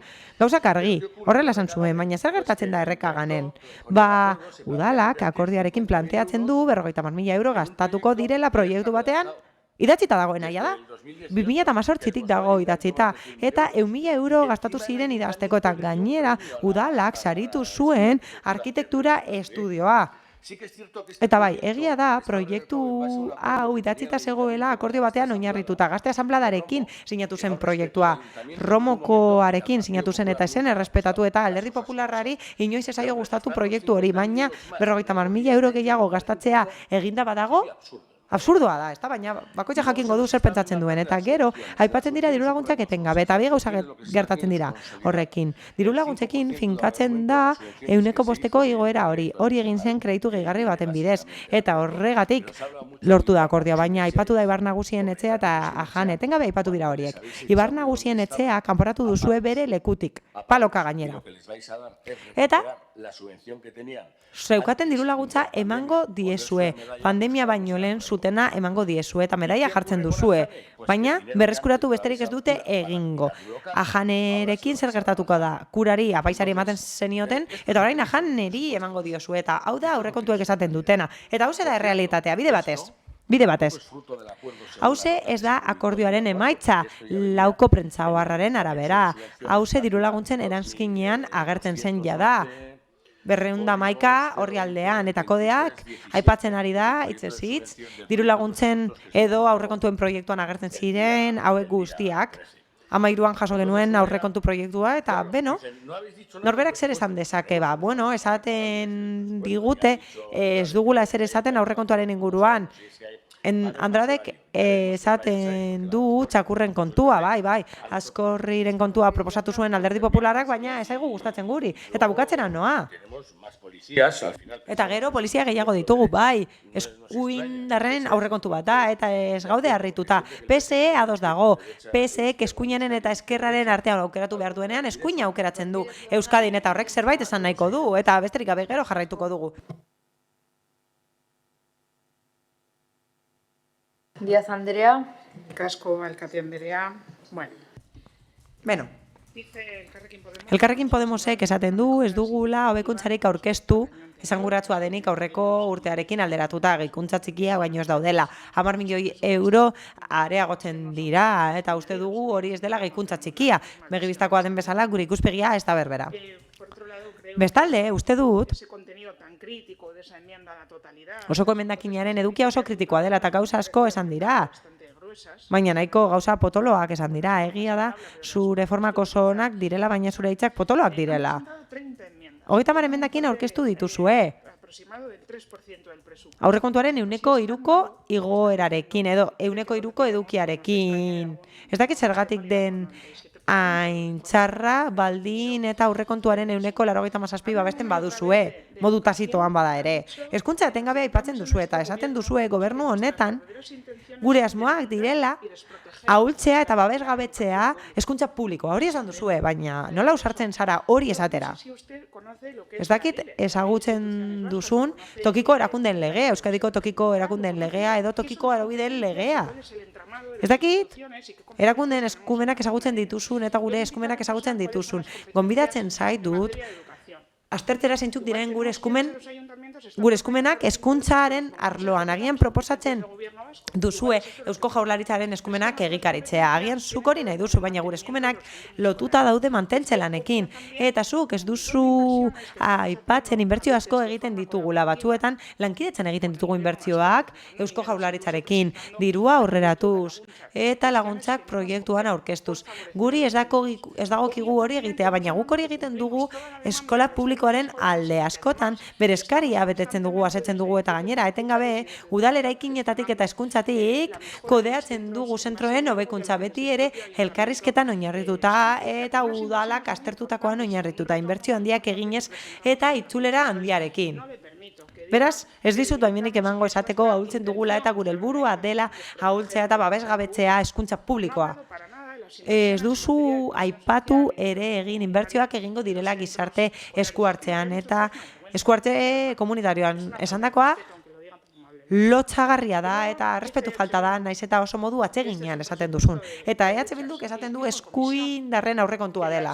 Eta batzordean esan zuen Alderdi Popularraren proposamenak gustatzen zitzaizkiola. Guk proposamenak egiten baditugu eta akordatzen badugu Alderdi Popularrarekin eta zenbait emendakin aurkezten baditugu eta adosten baditugu eskuindarren akordioa da. Baina EH Bilduk Alderdi Popularraren emendakinen alde egiten badu zilegi da, ezta? Beraz, ez dugu ulertzen. Bai, bukatzera noa. Gero aukera izango dugu jarraitzeko eztabaidarekin. Mila esker. Uriarte jauna. Eskerrik asko alkatea. Orduan bozketara pasatuko ginateke. Beraz, lehendabizikoa Elkarrekin Podemoseko emendakina, osotariko emendakina bozkatuko genuke. Emendakinaren alde, Elkarrekin Podemos eta EH Bildu kontra, PP, PS Euskadiko Ezkerra eta Eusko Alderdi Jeltzalea. Eta orain EH Bilduren emendakina bozkatuko dugu. Emendakinaren alde, Elkarrekin Podemos eta EH Bildu kontra, Partido Popularra, PS Euskadiko Ezkerra eta Eusko Alderdi Jeltzalea ditugu. Eta orain, zuzenketa partzialetara pasatu aurretik, lehengo urtean bezala, saninazioko aurrak etorri zaizkigu Gabon kanta batzuk abestera, eta gonbidatzen zaituztet guztiei, 10 minutuko atxeden alditxoa egitea, eta jeistea, bera, jolera, beraien kantak entzuteko. Eskerrik asko.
Bueno, bagauz, ezta? Jarraituko dugu orduan.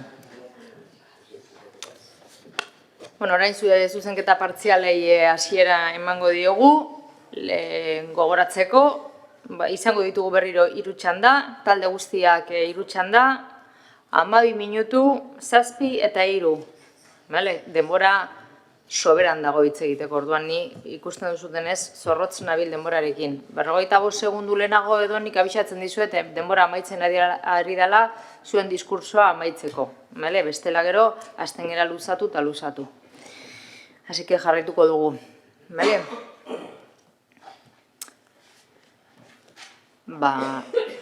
Benito jauna, zuk ematen diozu hasiera atal honi.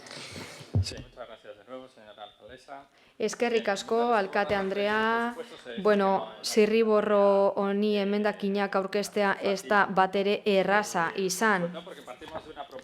Batez ere, abiapuntuko proposamena zirriborroarena, oinarrian desadostasunaren isla da, baina markadak daramatzagu herri eredu bat sortzen konpontzeko zaila dena. Eta gainera ez dugu partekatzen eredu hau. Zerbitzu publikoen falta dugu kolektibo guztientzat, nagusiak, haurrak, kontziliazio zerbitzuak, zaintza zerbitzuak, gizarte zerbitzuak ere ataskatuta daude. Hilabetetik gorako epearekin ematen dira hitzorduak eta beste hainbat gauza ere daude. Musike, barrirromo, arazo asko eta ondare galera ere aipatu beharra dugu. Beraz, aurreko osotasunari emendakina ez da urtebeteko lanari egindako kritika, baizik eta hiri eredu oso bati egiten dioguna. Hala, emendakin partzialekin saiatuko gara, horri, nolabaiteko bide ematen.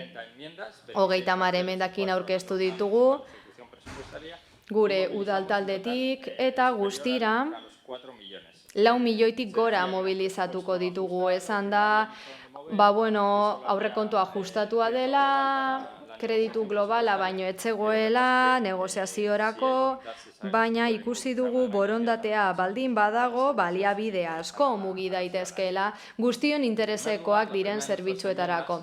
Lehenik eta behin,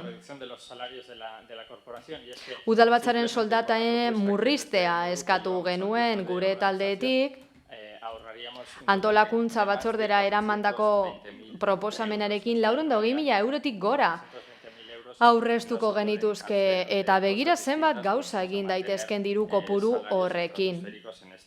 Soldata estratosferikoak mantendu gabe. Gainera, guztiz larria iruditzen zaigu alkatetzaren soldata. Gobernuko presidentea baino €1 gutxiago, lotsatzeko modukoa da. Eta kezkatzen nahuena da zuek lotsatuta gartzen ezaretela. Urrengo emendakinen kasuan, 4 etxe bizitza arasorako, lehenengoan zer esan? Etxe bizitza arazoari erreferentzia egitaz gain, Algortako hirigintza arazo historiko bati egiten dio erreferentzia. Sarriko Baso kaleko etxe ruinosoei Alderdi Popularrak esan du, gure emendakinetan ez dela etxe bizitzaren arazoa aipatzen, begira kasualitatez antzeko emendakina aurkeztu dugu guk ere, era berean lurzoru hoiek erosteko proposamena egin dugu, eta desberdintasunak txikia eman dezake, baina ez da. Eta guk definitzen dugu bai lurzoru hori zertarako erabili behar den, alokairurako udal bizitza, etxe bizitza publikoa egiteko. Eta horrek azken finean inpaktu handiagoa izango luke lurzoruaren erabilera horretan.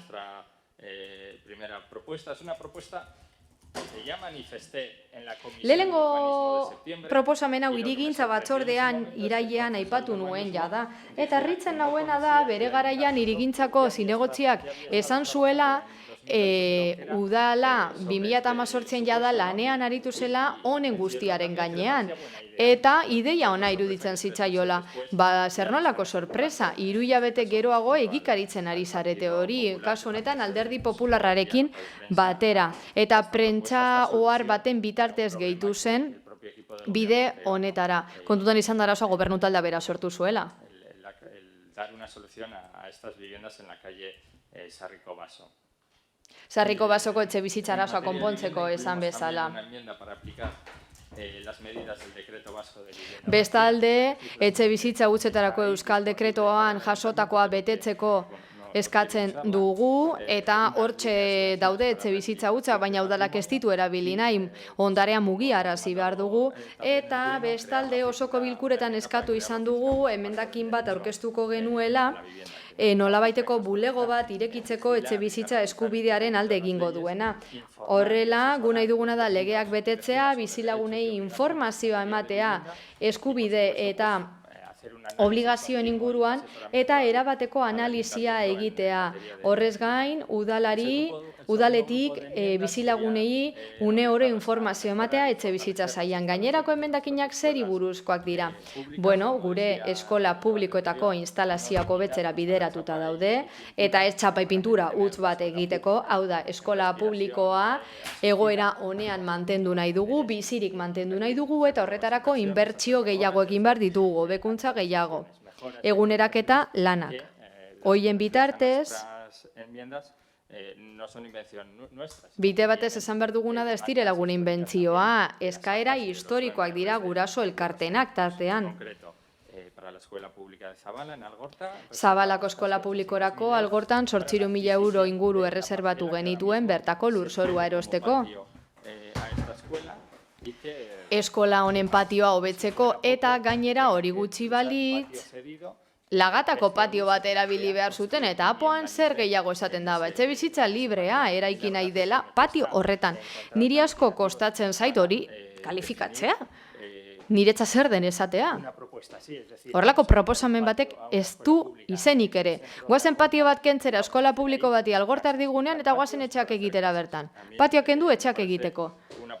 Niri benetan ere proposamen hori lekuz kanpokoa iruditzen zait. Errespetu falta eskola publikoarekiko. 300.000 euroko emendakina, bestalde, espazio berde gehiago emateko eskola publikoen patioei, jolaserako, espazio seguruak izateko gure seme-alabentzat, eta instalazioak hobetu zubiletan. Frontoia iztea, kiroldegi erabilera ere emateko, eta San Martingo aurreskolan hobekuntzak egitea. Ez ahaztu hori ere zerbitzu publikoa dela, hezkuntza zentro bat dela, eta izteko arriskuan dagoela udalaren kudeaketagatik. 4. blokea, trantsizio ekologikoa eta mugikortasun jasangarria. Esan dut, kasu honetan aurrekontuan ez dela bidegorrien metro bakar bat ere proposatzen, eta beraz guk bidegorri berriak egiteko dirua proposatzen dugu, beste partida bat proposatzen dugu, bestalde parte hartze prozesuak sustatzeko isurpen gutxiko eremuen inguruan. Esan bezala, udala egiten ari dena ez da isurpen gutxiko eremuak aitortzea, legeak ezarritakoa betez. Oinezkoentzako kale batzuk egiten ditu, eta aurten, badirudi seinaleren bajarriko saiola, esanez, isurpen gutxiko eremua dela, baina hori ez da legean eskatzen dena. Legean esaten da, analisi bat egin behar dela, zaratarena, mugikortasunarena eta abarrena identifikatzeko zeintzuk izango diren isurpen gutxiko eremuak. Eta neurri hauek batez ere parte hartze oinarri hartuta egin behar dira. Esperientziak erakutsi digu hau bezalako neurri orotarako parte hartzerik gabe hartzen denean arrakastarik ez dela izango. Eta apo guztia horren adibide galanta da. Herritarren parte hartzerik gabeko apoa miles de alegaciones y zer ekarri du, milaka alegazio eta manifestazioa bizilagunen partetik. Beste partida bat proposatu dugu, energia berriztagarriak eta antzeko neurriak ezartzeko legez bete beharreko zerbait da, eta ez diogu erreparatu behar horretarako diruzaintzako gerakinari. Beste partida gehiago bideratu nahi dizkiogu babes plan bati, aizkorrirako babes plan bati. El quinto bloque Bosgarren blokea. serían para ejecutar políticas en materia feminista. Politika feministetarako.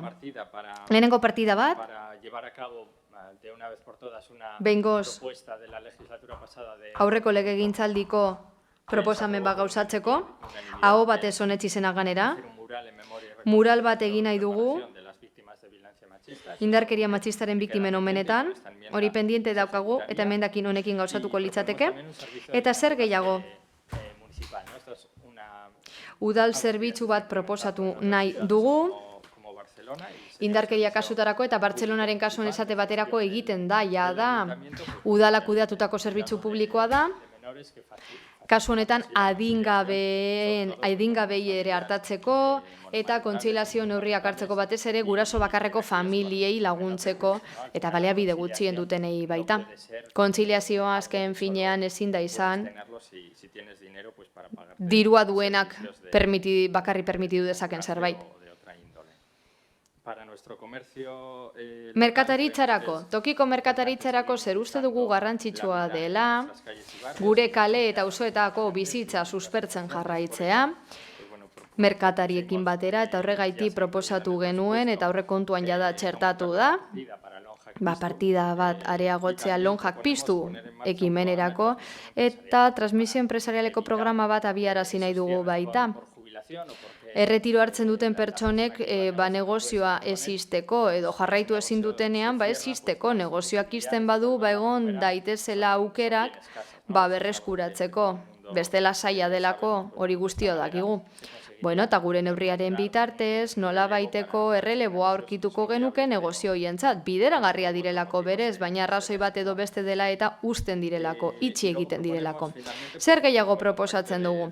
Bueno, herritarrentzako zerbitzu modura, alberge handiago bat, plaza gehiagorekin, gure udalerrian etxerik gabeko pertsona gehiago daudelako, diru laguntzako betzea hortalaia elkarterako, inongo diru laguntzarik gabe, edo beto esan da diru laguntza gehikuntzarik gabe geratzen zelako, eta kasu honetan nagusien etxea sustatzeko litzateke.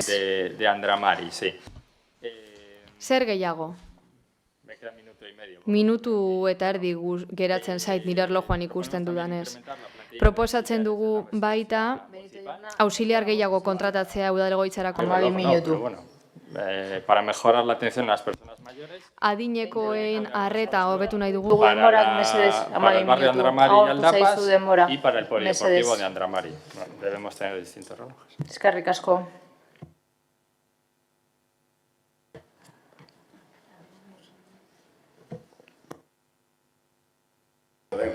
Eskualtzatu zertatzen zuenez. Guri dago, pigu. Bueno, antes de pasar a detallar nuestras enmiendas, gure emendakinetara pasa aurretik, kontutan izan da, eredu aldaketa markatzen dutela, zerbait remarkatu nahi dut. Esan duzue, ez dugula ezer esan, ez diguzu entzuten Alderdi Sozialistaren ordezkariak alegazio bat egin zuen bere garaian. Guk Alderdi Popularraren emendakina bozkatzen baditugu, babestuko genituena ziren, markezinak, ozio poligono bat, edo ozio zentro bat, poligono gorrian, eta metro lurperatzea. Eta arazor dago bai, aurrekontuen kasuan, ez dira eskuinekoak Alderdi Popularra sartu delako, jada aurretik ere eskuinekoa zen. Eta hortaz aparte, hasiko gara gure zuzenketak azaltzen, eta gure zuzenketei dagokionez, lehenik eta behin laburren esango dugu, arauari dagokionez ez dugula jarrera aldatuko, guretzako koherentzia eta hitza mantentzea garrantzitsua direlako, beraz, ez ditugu babestuko alkateari ahalmena kentzen dioten Elkarrekin Podemosen zuzenketak, Bai ordea aurrekontu prorrogatuen kasuan ahalmen hori ezabatzen dituztenak. Gu gure aldetik, ahalmen hori 5%tik 3% pasatzeko proposamena egiten dugu, baina bai uste dugu kudeaketaren onerako alkateak ahalmen hori mantendu behar duela nolabait. Baina bestalde badaude udal gobernuak urtero ukatzen duen eztabaida, gure ustez inposaketa zukatzen diguna, eta lege oinarririk ez duen ukapena. Eta politikari eta aholkularien soldatak eta dietak 20% jaistea proposatzen dugula, eta diru hori kultur eta kirol elkartei bideratu eta kultur ekimenak indartzeko bideratu da proposatu duguna. Hauek ez dizkigute utziko osoko bilkura honetan bozkatzen, arrazoia izan ohi da osoko bilkuraren erabakia izan zirela soldatak, baina galdera da, ze demontre da hemen egiten ari garana, ez bada osoko bilkura bat. Beraz, osoko bilkura batek alda dezake beste osoko bilkura baten erabakia. Eta zuzenketak taldeka banatzen baditugu, batetik hitz egin dezagun diru laguntza, zelen aipatu izan dira diru laguntzak, aipatu izan da diru laguntzen igoera 8% baino gehiago zerbait dela, baina, esan bezala, diru laguntza horien igoera ez da igoera hori benetazkoa, igoera hori soili dagokio, pasadan urteko aurrekontu proiektuari begiratuta, baina 5% igoera gertatu zen arinago. Hortaz aparte, egia da diru laguntza konkretu batzuk eta aztertzeko alitzateke zeintzuk diren igotzen direla, baina oso gutxi. Hala ere, 8% igoera baldin bada diru laguntza horiek eta inflazioa 15%tik gorakoa baldin bada azken urteetakoa, pentsa ezagun noraino heltzen da, hain hitz potoloekin loratzen dituzten igoera famatu horiek. Otro paquete importante de enmiendas tiene que ver con la actividad empresarial. Beste emendakin bat enpresa sustapenari buruzkoa da. Ekonomi sustapeneko kapitulu guztietan murrizketak daude. Beraz, hiru ditugu alde batetik proposatzen duguna da, merkatari elkartei diru laguntzak gehiago ematea. Eraginkorrak izateko proposatzen dugu baita ere tokiko kontsumo zirkuito bat bultzatzea eta horrela pertenentzia komunitarioaren sentimentua izango dugu udalerriko saltokien artean. Eta merkataritza jasangarri arduratsu eta etorkizunekoaren alde egingo dugu. Hutsik dauden lonja mobilizatzeko programa bat proposatzen dugu. Baita merkataritza belaunaldiz belaunaldi transmititzeko programa indartzea ere. Jarrera pasibotik aktibora igaroz eta jabeen erretirotik haratago etorkizuna duten saltokien iraupena bultzatuz. Zainketen behatoki bat sortzea proposatzen dugu. Zaintza erakunde publiko bat sortzeko. Getxoko zainketen sektora udalerriko lehen sektore ekonomikoa da, baina prekarizatuta dago, feminizatu dago eta ikuspegi soziala dauka erabat. Ez du zer ikusirik ekonomi sustapenarekin. Gizarte ongizatean sartuta dago eta ikuspegi hori aldatzaz gain duindu egin behar dugu sektore hori. Eta bukatzeko eremu ekonomikoan inbertsio tresna bat proposatu dugu, lankidetza publiko-pribatutik enpresa berriak sortzen lagunduko duena. Beste bloke interesgarria kirol blokea izan daiteke. Zubieta Rotatxun edo Aldapan, 3 horietariko batean, rokodromo eta abenturazko kirolen instalazioa sortzea proposatzen dugu. Baita ere, Fadurako bolueko futbol zelaitan grada txikiak bada ere, eraiki nahi ditugu. Ikusi behar da, zer da bolue eta zer dira Bizkaiko beste futbol zelai batzuk. Romo eta Santana inguruetan, frontoia sortu nahi dugu, frontoi publikoa eta irekia. Eta Andramariko kiroldegia konpondu beharrean dago. Horiek dira kirol arloan egiten ditugun proposamenak. Otro grupo de enmiendas hace referencia a la movilidad y al... Eta horrez gain beste zuzenketa multzo badaukagu mugikortasunari eta trafikoari buruzkoa. Hiriko autobusurarekin zerikusia duten bi zuzenketa proposatzen ditugu. Bat azterketa egiteko eta bestea proiektu piloturako. Proiektu horrekin itxuraz EAJPSPP gobernu alde dago, baina aurka bozkatuko du. Politika kontuak. Berriro diogu Algortako etorbidea gasolindegi zarraren eta udalaren arteko zati hori berrantolatu egin behar dela. Gaur egun arriskutsua da eta ez dira gutxienetako irisgartasun baldintza betetzen. Eraberritu behar da eta oinezkoetentzat eta bizikletaren berreskuratu.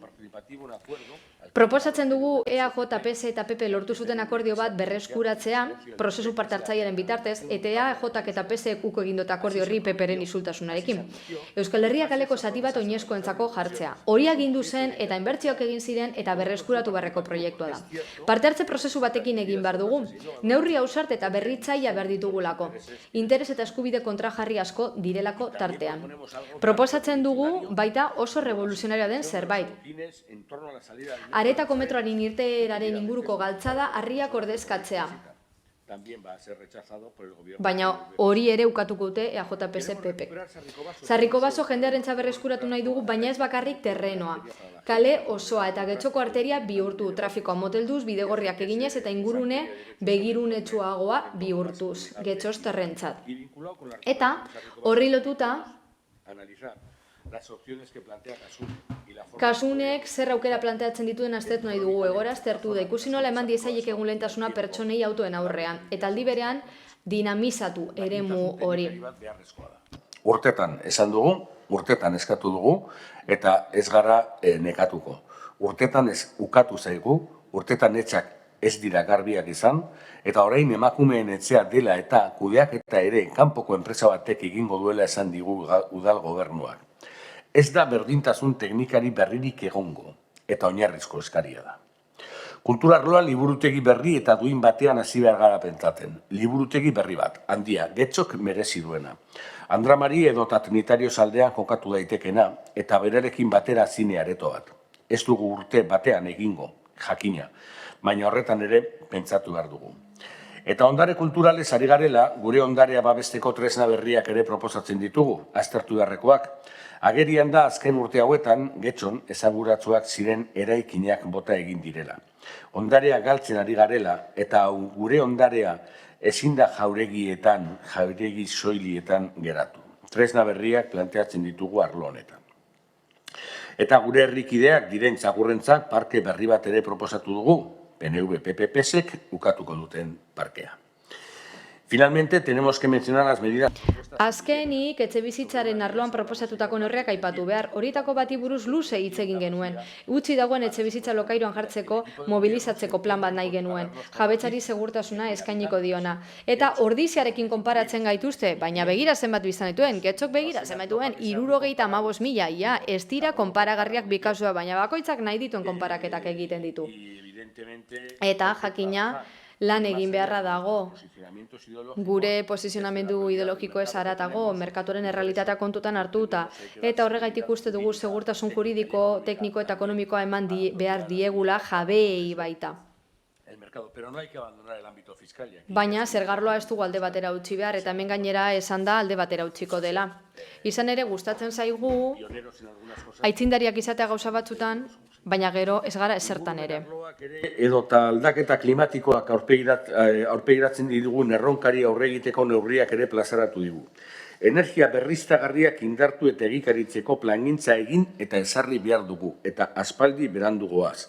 Batetik udalak bere eraikinetan egin behar du, galdara bat jarriz baino zerbait gehiago, eta bestetik udalak tresna jarri behar ditu herritarren esku hauek ere energia berriztagarrien alde egin dezaten.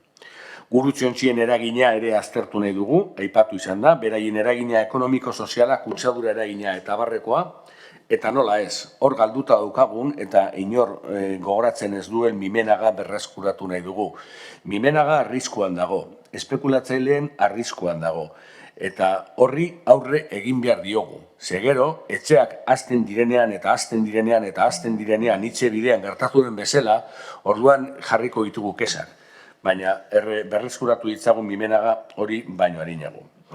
Eta hauek guztiak dira gure proposamenak, atzera botako dituenak, PNV-ren, PDS eta PP-ren gobernuak. Egingarriak direnak, bere momentuan 7 milioi baino gehiago aurreikusten zituenak, baina gero jeitsi genituenak, onartu direnak. Eta zergaitik jeitsi genituen, porque, claro, es muy difícil iniciar. Bueno, oso zaila da, Elkarrekin Podemosetik esan bezala, emendakin batzuk egitea jada paktatuta dagoen aurrekontu proiektu baten gainean, hasieratik hau itunduta egon da. Eskuinetik, eta gastua egin daia, murrizketak egin dira da. behin eta berriro esaten delako proiektu honek aurrekontu areagotza dakala, baina guztiok ikusi dezakegu lehenengo kapitulotik eta dakar aurrekontua gora, inbertsioak gora, birjartzerako. Ikusiko dugu gero zer egiten den horrekin. Areneko parkina bezain polita geratuko da behar bada. Eta gero bigarren kapituloan udalaren programen funtzionamenduan murrizketa dator sistematikoki salbuespen batzuk kenduta, gizarte kohesioa kenduta, dirulaguntza horiek kenduta, gainerakoetan murrizketak dira. Eta hau udal gobernuak egin dezake zifrasterketa hau baita. Horixe da realitatea. Andrade jaunak esan du lehen, ez zuela gure proiektua ezagutzen. Ba, ikusiko duzunez, gure emendakinak bestelakoak dira, Andraderen 16-engatik 4 geratu zaizkio azkenean, bat kendu, bestea jarri, 11 kendu egin dituen zuzen ere, beste bat etzaio onartu, beraz 16-tik 4. Pero lo cierto es que no se le han quedado 4. Bueno, egia dena da, guztio eman zitzaigun aurrekontu proiektua jada itunduta zegoela. Eskerrik asko.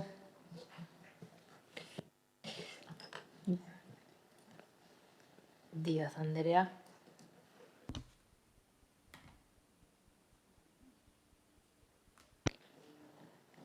Díaz Anderea, Pero ellos tienen enmiendas, ellos también, ¿no? El Partido Popular tiene enmiendas. Ha retirado el resto. Vale, vale. Parcatu. Vuelve, vas bien. Parcatu. Díaz Anderea. Bueno, como hemos dicho antes. Lehen esan dugun bezala, eskerrak eman nahi dizkiegu daltaldei, emendakin partzialak hain zuzen ere eskertxagatik, beti ere aberazgarria delako jatorrizko proiektura begira batzuekin ados gaude, beste batzuk interesgarria direla uste dugu, momentu honetan babestuko ez baditugu ere lehentasun kontuagatik, guztia estelako kabitzen ekitaldi bakarrean, eta badaude beste batzuk aurkeztu direnak eta estiotenak lehentasunei erantzuten ez behintzak gure herritarren behar izan nahi, eta horregaitik ez ditugu babestuko. Elkarrekin Podemosen zuzenketa partzialen kasuan, bozeramaileak esan digu zaila izan dela, aurrekontu honi zuzenketak aurkezta jada itxita zegoelako, adostuta zegoelako, eta esan duenez inporte globalen 3%, baino ez dio erreparatu. Baina zera gogorarazi nahi diot, eta horor guztiei. Oraingo honetan, beste ekitaldi batzuetan ez bezalaxe, taldekin hitz egiten hasi gara, zirriborra bera egin aurretik. Sinergia bilatzeko, adostasuna bilatzeko. Eta zuek esan duzue, nahiago zenutela, emendakin modura egitea proposamenak eta ez hasieratik negoziatuz, lehentasunak markatuz. Eta zuen emendakina zirriborran zarzitezkeen, hasieratik, zuen proposamenak, baina zuek esan duzue, zuen proposamenak ikusgai egin nahi zen dituela, eta proposamen horiek emienda bihurtu. Zilegi da, baina oso zaila da zirriborro bat itxita dagoenean egitea, baina aukera hasieratik izan zenuten.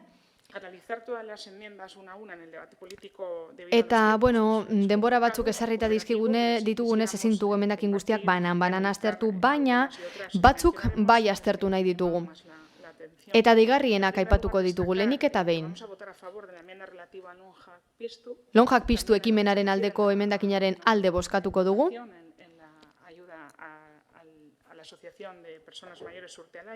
Urtealaiak elkartearen aldeko diru laguntzaren aldere egingo dugu.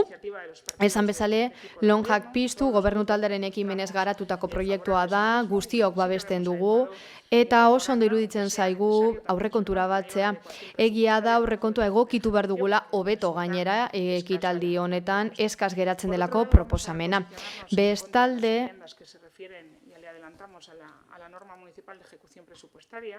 aurrekontu arauaren aurkako emendakinen aurka bozkatuko dugu, legezko mekanismoak zileki direnak baliatu direlako, eta osoko bilkurari ez dizkiolako inolaz ere, eskumenak kentzen, udalkudeak eta arrasten da besterik ez. Emendakin batzuk harrituta utzi gaituzte, esate baterako, udal honek, esate baterako, batzokia zuzena laguntzen duela, 780.000 eurorekin, eta hau behar bada, gobernua proposatu izan badu, eta EAJ kasu honetan, ikaratuta geratuko lirateke guztiak, beraz, akusazio hori edo emendakin hori ere ez da zilegi. Zer gehiago? San Martin itxiera mehatxua edo arriskoa. Elkarrekin Podemoseko bozera maileri erantzukizun publikoz jarduteko eskatuko dizut. Izan ere mikroa dugunean arduraz jardun bar dugu. Ardura publikoz. Zergatik dago izteko arriskoa edo mehatxua San Martineko zentroaren kasuan? Oso gauza garrantzitsuak obiatzen ari zara. Zuk esan duzu, edo ez duzu kondan hartun, proiektu badagoela eta zentroaren zuzendaritzak guraso elkartearen babesarekin eta barne eztabaida bat oinarri hartuta, gainera hezkuntza sailetik bizita bat egin behar izan da, udal honetatik bebai, legebiltzarretik ere hezkuntza batzordea etorri da, izan ere proiektu pedagogikoan, zentroaren proiektu pedagogikoan esaten da zaila dela bi zentru bereizetan oferta mantentzea. Eta zentro komunen proiektua egin behar da. Eta hori proiektua zentro komunarena gauzatzeko eta jaurlaritzak kontutan hartuta eskaera bete nahi duela, udaletik zer eskatu diogu zentroari. Inbertsio global bat egiteko zentroaren osotasunean. Eta ez bakarrik beste gela batzuk irekitzea patioan eta listo. Ez, toki txikia delako berez, nola esan dezakezu udalak San Martin itxi nahi duela? Baina badakizu hori gezurra esatea dela? Besterik gabe, inbertsioa proposatzen dituzue eskoletan. Beste behin zuen emendakinean eskaintzen duzue. Esan dizuegu, berriro diogu, behar badaztu zu ulertu eta, gure eskumena mantentzea dela. Eusko Jaurlaritzaren kontua da, hezkuntza zerbitzuarena, eta guk eskaera guztiei erantzuten diegu. Eta haratago goaz. Behar izanak analizatzen ditugu, azpiegitura sailarekin batera. Deigarria iruditu zaigu zure kesa. Aurrekontu honetan 18% areagotu da urte batetik bestera gainera, eskola zentroetarako jarduketa multzo guztia, beraz ez dugu ulertzen esandakoa. Gora egin dute baita ere hezkuntza programek. Zentroetan egiten dira eskuartze komunitarioko arlotik. IKT-en erabilera sustatzeko, joko elektronikoak erabiltzeko, tabakoaren alkoholaren drogen prebentziorako, hezkuntza afektibo-sexualerako indarkeria matxistaren prebentzioa, unibertsitaterako aholkularitza eta bar. Prestakuntza programak gauzatzen ari gara zentro guztietan, arlo guztietan, eta egokitzen gara adin guztietara. Hori ere heziketa delako, hezkuntza delako. Eta beraz ez dugu ulertzen, zergatik esan duzun ez dugula hezkuntzan inbertitzen. Posible egingo dugu aurreskola berria Romon eta ludoteka berria irekiko dugu. Algortako erdigunean, eta hori ere inbertsioa da, udal inbertsioa hezkuntzaren arloan, eta jarraituko dugu jarduerak egiten robotikan, hezkuntza zentroei babesa emanez, eta laguntza emango diegu elkartei aurrei laguntzeko, eta hori ere bada inbertitzea hezkuntzan. Eta gainera ez da udalaren eskumena zerbait egitea gurutzaguneen terminalari dagokionez, eta badakizue horregatik, aipatzen duzue, eragin azterlan bat egitea ekintzarik proposatu gabe. Guk ez dugu uste jarduteko modu hau egokia denik, eta ez dugu uste egokia denik dirua gastatzea horretan baldin eta ezin badugu ezer egin eta ez bada gure eskumena. Badaude beste arlo batzuk, etxe bizitza bezalaxe zeinetan ados egon gaitezken kontu askotan, baina kontuan hartu behar dugu oraindik ere etxe bizitza plana ez dela amaitu. Dokumentu horrek gidatu behar gaitu eta edukia eman behar digu gai honetan lehenengo hitzaldian esan dugun bezala. Posible da dokumentu honetan ekintza antzekoak gehitzea. Zuen antzekoak, noski. Eta gehiago plantea daitezke, beraz, hobe da, eta zuhurragoa da, etxebizitza planaren zain egotea inbertitzeko horrelako jarduketetan aurrekontuan. Egia da, jada gehitu ditugula ekintzak babesa emango dutenak. Horietako bat da, lotuta dagoena lursailak erostearekin sarriko bason. Bai, alderdi popularrarekin adostu dugu, baina zuek ere, uste duzue positiboa dela, beraz, gonbidatzen zaituztet bat egitera. Eta EH Bilduren emendakinei erreparatuz orain, emendakin partzial batzuk aurkezten dituzue, iragarri dugu, txertatuko direla aurrekontuan, hiribusarekin lotutakoa bezalase. Hori txertatuko da, lehen esan dugun bezala. Sortuko da, txakurrentzako beste gune bat ondartzan alderdi popularrarekin adostu, ostean badaude beste batzuk, lotuta daudenak etxe bizitzarekin. Eta Elkarrekin Podemosi esan bezala, etxe bizitza planaren parte izan behar dira lehenik eta behin, eta horren zain gaude. Eta espero dugu planetik ekintzak sortzea eta suskidura ekonomikoa eman alizatea. Eta horrek ez du esan nahi eta errepikatuko dugu, ez dugunik ezer egiten etxe bizitzaren arloan. Dakizuen bezala, hori da aurrekontu gehien duen arloa edo igoera handiena duen arloa. Emendakinen erdia lotuta daude diru laguntzak handitzearekin arlo guztietan eta gogorarazi nahi dizuegu aurrekontu honekin 9% inguruko igoera dagoela diru laguntzetan. Esan duzue gauza bat lehen apuntatu dudana, errekaganeri buruz. Eta Ibar Nagusien etxearen laguntzei buruz. Ematen du, hasierako egoera itzuli direla zuen ustez. Aurreko ekitaldietan, pandemia dela eta egikaritu zutenaren arabera, 25.000 murriztu ziren 105% igoerarekin, 25.000 heldu ziren eta bai itzuli da, jatorrizko kopurura. Iaia 55.000 euro, baina zuek astu direla 36.000 euro obra bat egikaritzeko. Eta obra hori haiek ezin zuten egin eta orain ezinezkoa izango litzateke diru hori gabe lokal hori edukitzea eta zenbait kale oinezkoentzako izatea aipatu duzu eta zalantzarik gabe gobernu talde honek lan egin du aurreko agintaldian erreformatzeko aretako plaza eta oinezkoentzako sasi kalea bihurtuz kale bat eta Romon jarduketak eginez. Ez dakit bi kale hori proposatzen dituzuen edo oinezkoentzako izan behar diren, baina sentsibilizazio hori partekatzen dugu eta gainera, badakizue gobernu akordioan proiektu bat dela jarraitzea sasi oinezkoentzako kale bihurtzeko tarte hori kale nagusitik zubira. Eta gure legegintzaldi proiektu bat da oinezkoentzako kaleak egitea eta ez dira jasotzen aurrekontu honetan gauza batzuk, baina horrek ez du esan nahi egingo ez denik. Kale nagusia egingo da oinezkoentzako legegintzaldi honetan. Frontoi bat egin nahi duzu Romon areetan. Beno, EH Bilduren lehentasunak horiek dira, baina guretzat harrigarria da. Ez dakigu nola ikusi duzuen beharrezkoa denik edo non jarri nahiko zenuketen edo zergatik proposatzen duzuen zuzkidura hori zuek lehenetzi duzue beste gauza batzuen gainetik proposatzen duzuelako, baina hori ez dator bat gure premiekin auzoetarako. Izan ere badugu bat estalita dagoena Romoko ikastetxean eta eskola ordutegian herritar guztiek erabiltzen dute. Horrez gain, ez gaude ados emendakin batekin. Hala, mailegua kentzea proposatzen duzue hobetzeko ondarea sailkatzeko sistema. Ez duzue zehazten nola hobetuko zenuketen edo nola berrituko litzateken sistema. Emendakinean esaten duzue identitate arloan egingo zenuketela eta guk ez dugu alde egingo baldin eta zentratzen basarete ondarearen zaintza identitate bezala. Idazketa eskluyentea delako eta ez delako oso progresista. Eta zorionez badaudelako entitate asko getzon horretarako. Labur bilduz. Ez dugu uste gure aurrekontua, txarra denik gure ustez, egokia da aurrekontua eta egokituta dago getzoren premietara. Eta hori jaso da inkestan. Izan ere, borondatea izan dugu, aberasteko taldeen proposamenekin aurrekontua eta horregatik hain zuzen ere eskatu diegu partida batzuk murriztea horrela gehitu alizateko. Naiz eta eztabaidan jarraituko dugu horren inguruan mintzatzen. Etengabe aipatzen duzue, gobernu talde honek ez duela nahi izan negoziatu.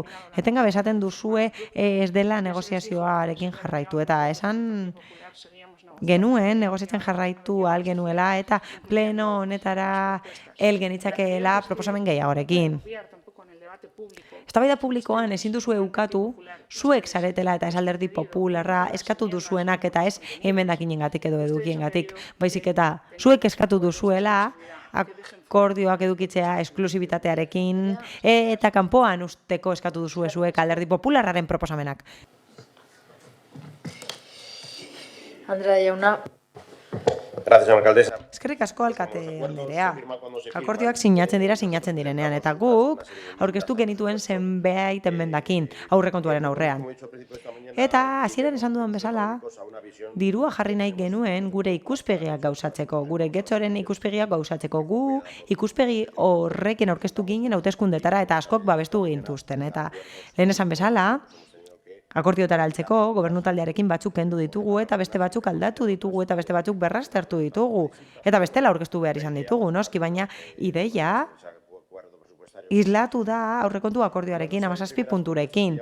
Guk zenbait proposamen egin genituen eta proposatu genuen igerilekua eraikitzea Andramarin. Gure kirol instalazioak zaharkituta daude udalerrian.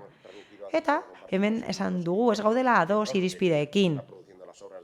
Obrak egiten ari dira, lehen goratzeko fadura, kiroldegia oso zaharra da, Fadurakoa, eta ordena guretzat ez da egokia, eta uste dugu auzoetan instalazioak egon behar direla, Andramarin instalazioak daude, eta oso egoera txarrean daude, eta gainera gutxi erabiltzen dira bertako instalazioak, eta kanpoaldean igerileku bat egin genezake, eta bertakoek eskatzen dute. Horrela, saiestuko genuke gehiegi saturatzea Fadurako igerilekuak, eta aukera legoke horrela Andramariko ingurunea egokia izan dadin bertakoentzat. Hala, emendakin partzialak aurkeztu ditugu, gradak jartzeko boluen, adibidez, frontoiaren instalazioa ez dugu oso argi, rokodromoaren kontua ez dugu oso argi, itsasegurra haizearekin ados gaudegu, baina beno, gure lehentasunak desberdinak dira, EH Bilduren lehentasunekin alderatuta, eta gu hasi gara Fadurako frontoiekin, eta jarretuko genuke igerelekoarekin. EH Bildurenak baino egokiagoak direla uste dugu, baina ideia ona da, eta borrokatuko dugu horren alde. Uste dugulako beharrezkoa dela getxonentzat. Beste emendakin bat kendu dugu, baina borrokatuko dugu horren alde legegintzaldian zehar. Guk egingo genuke Gobelan ibai pasealekua. Kontratazio txiki bat egin genezake, lorezaintza kontratatu genezake, eta herriberea askatuko genuke. Eta horrela pasealeku bat izango genuke, belarra moztuko bagenu, pasealeku bat edukiko genuke, eta aukera izango genuke Gobela ibaitik paseatzeko, Aretatik Andramariraino, aukera izango genuke horrela hori egiteko. Ibai parkea dago Zubietasen, eta Salzidun, esplanada bat dago, zabalgune bat dago, eta belarra mozten dutenean, eta gunea garbi dagoenean, parkea zoragarria da, eta erabilgarria da, gure herritarrentzat, eta gure gazteentzat, eta gozatzeko aukera dago. Hobe egongo balitz, eta belarra mozten dutenean, 6 hilabetean behin, espazioa oso ondo geratzen da, erabiltzeko, eta gehiago zainduko balitz, hilabetero zainduko balitz, oso erabilgarria izango litzateke, eta besterik gabe, lorezaintzan inbertitzea beharrezkoa da horretarako, hau da nahikoa da, lorezaintzan inbertitzearekin, eta cross eta lehiaketak egiteko erabili da, eta erabilera eman zaio lursail hori, eta erabil daiteke azpiegiturarik gabe eta borrokatzen jarraituko dugu. Hirugarrenik, Askorri babesteko plan integral bat aurkeztu genuen, eta ez gaude ados gobernu taldearekin. Gure ustez, apoan babestuko da, baina gehiago egin daitekela uste dugu. Apoa onartu baino lehen, gehiago egin daitekela uste dugu. Biribilgune ilegal hori eraman behar da goiko partera, gure ustez Askorriren goiko partera, eta uste dugu Dilizeko estrata, oinezkoentzako eta txirrindularientzako izan behar dela, eta egoiliarrentzat izan behar dela, eta autoek ez dutela aukerarik izan behar bertatik pasatzeko eta parkatzeko. Telefonika eraikina erostea gustatuko litzaiguke, eta bestelako zerbait egitea proposatu dugu. Gernikan eta Bermeon horrelako zerbait egin da, Gaztelugatxeren ondoko zerbait, ondoan dagoen zerbait egin daitekela uste dugu. Bizikletak alokatzeko puntu bat egin nahiko genuke Askorrin. Komun publikoak nahi ditugu Askorrirako, ez dago komun publikorik Askorrin. Ez dago Lagaleatik Askorrira bitartean komunik, ez dago komun publikorik tarte horretan, eta beharrezkoa dela uste dugu. Zakarrontzi eta Baberontzi gehiago jartzea gustatuko litzaiguke Lagaleatik Askorrirako tartean. Beti daudelako zaborrez beteta eta inork ez duelako zaborra biltzen. Horrez gain, aparkalekuaren inguruko informazio sistema bat jarri nahiko genuke. Ereagan bat jarri zen, Alderdi Popularrak eskatuta. Horrela jakin dezakezu partzelak dauden libre edo ez, plazak dauden libre edo ez aparkatzeko. Beraz, muga bat badago aparkatzeko, sarbidea edukitzea edo informazioa edukitzea egokia izan liteke. Horrez gain, iragarkiak eta espazio naturalak kontserbatzeko seinaleak jarri nahiko genituzke, eta seinaleak jarri nahiko genituzke naturaren inguruan, natura asko dagoelako. Eta mikrobus urbanoaren inguruko akordio bat lortu dugu gobernu taldearekin Askorrira eramateko hori. Plan hori, gure ustez, esar daiteke legegintzaldi honetan zehar, eta noski jarraituko dugu borrokatzen. Kostuak ez direlako oso handiak, aparkalekuaz gain, kostuak ez dira oso handiak, eta badago beste proiektu bat historikoa dena gure udalerrian, eta insistituko dugu horretan. Hala, aisialdi zentro bat sortzea gustatuko litzaiguke Poligono Gorrian, badago abandonatutako eraikin bat, duela urte asko, eta erosi edo alokatu genezake herritarrek erabiltzeko, eta hori da gure proposamena, bertako herritarrek topagune bat izan dezaten. Bertan topagune bat izan dezakete, eta komun bat egon liteki, eta horrela auzoetako pertsonek aukera izango lukete bere jardurak bertan egiteko. Horrez gain aurkeztu dugu eta defendatzen jarraituko dugu eta borrokatzen jarraituko dugu eraldatzeko Algortako Biotxalai plaza. Orain ez da erabiltzen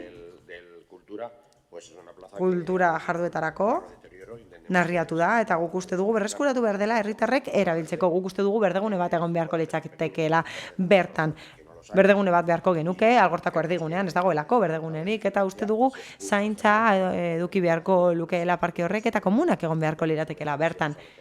Komunak daude, bai, Antzokiaren azpian, baina oso egoera txarrean daude, komun onak beharko genituzke eta zaintza beharko genuke, eta kezkandia dagoenez, herritarrek eskatzen dute zaintza egoteko. Horrez gain, proposatzen genuen plan integrala egitea turismoa sustatzeko. Getxok potentzial handia dauka turismoaren arloan, eta uste dugu Portu Zaharra sustatu behar dela eta udalerriko turismoa sustatu behar dela. Horretarako integratu nahi dugu eta pasarela bat sortu nahi dugu Portu Zaharra eta Arrigunaga konektatzeko. Uste dugu herritarren eskaria dela. Hori esartzen bazara eta jendea entzuten baduzu, herritarrek eskatzen dute eta Arrigunagara joatea gustatuko litzaieke, horrela kostaldea konektatuko litzateke eta Sopelarekin konektatuko genuke horrela udalerria, eta jarraituko dugu borrokatzen. Arrantzalearen museoa sor genezake emakumeen etxe zaharrean. Guri gustatuko litzaiguke museo hori sortzea eta Portu Zaharreko tradizioa ekarriko genuke museo batera, jakin desan jendeak zer egiten zen bertan eta nola garatu zen lanbidea, ogibidea, eta erekin hori ideala da horretarako. Kontxa akustiko bat zor genezake, pasealekuan fondoan leku bat egon dadin, eta inbertsio horik egin behar ez izateko kontzertuak ospatzeko. Edo antzorki taldeak etortzen direnean, edo kultura taldeak, edo autonomoak etortzen direnean abesteko, aukera izan dezaten horiek guztiek bertan egiteko esfortzu handirik gabe.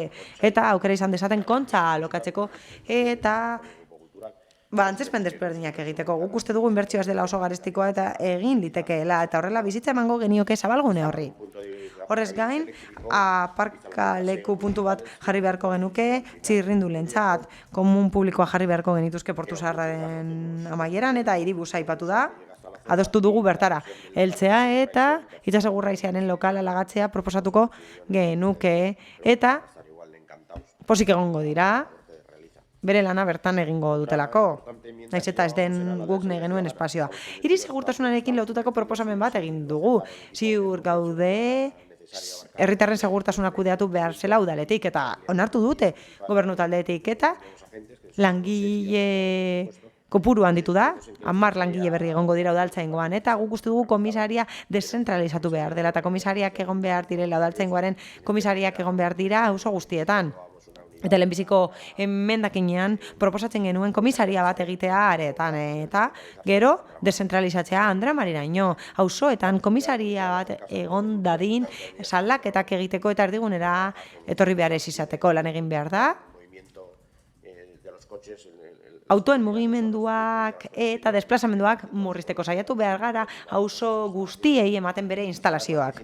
Markesinak jarri nahiko genituzke 9 autobus geltoki daude, ikastetxeenak eta beste instalazio batzuenak, eta Bizkaibus ez da gelditzen, eta Bizkaibus geltoki batzuek ez dute markesinarik, Trinitariozen ondokoan ez dute estalkirik, gaztek. Aitzakia da, soportalean sartzen direla, baina gero gurutzatu behar dute autobusa hartzeko, eta Bizkaibusen eta ikastetxe askoren geltokia da, eta arraroa da markezinarik ez egotea, eta ez da jarri, beraz jarri behar da, eta Bilamonte pribatua da, eta geltokia egiten du, baina negoziatu beharko genuke markezinen kokapena, eta aldatu behar da markezinen eredua, hasi da Aldundia instalatzen eredu berriak, eta uste dugu gobernu taldeak esfortzu egin behar duela presionatzeko Aldundia, markezina eredu berriak egon daitezen getxone, erabilgarriagoak direlako, eta babes handiagoa dutelako emakumeentzat, puntu beltzak kentzen dituztelako.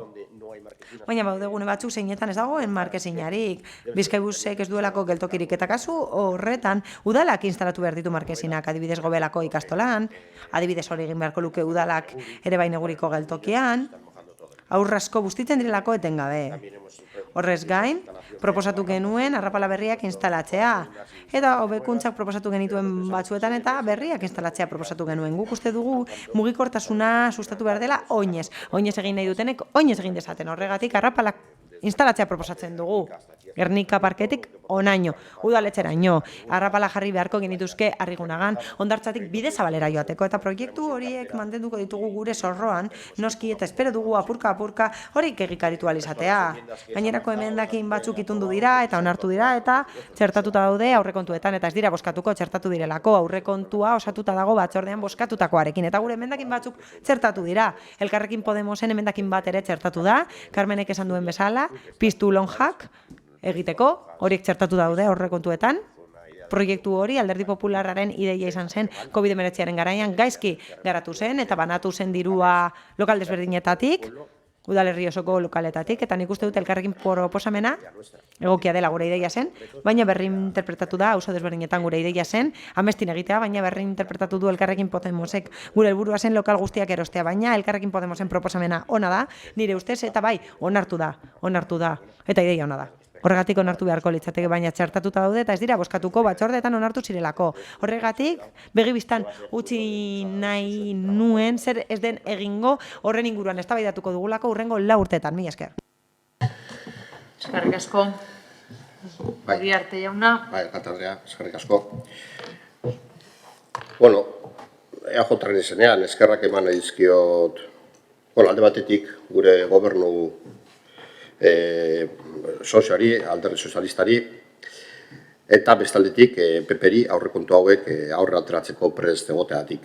Uste dut, nahiko erraza izan dela, identifikatzea herritarren kezken zein eremu indartu behar genituen.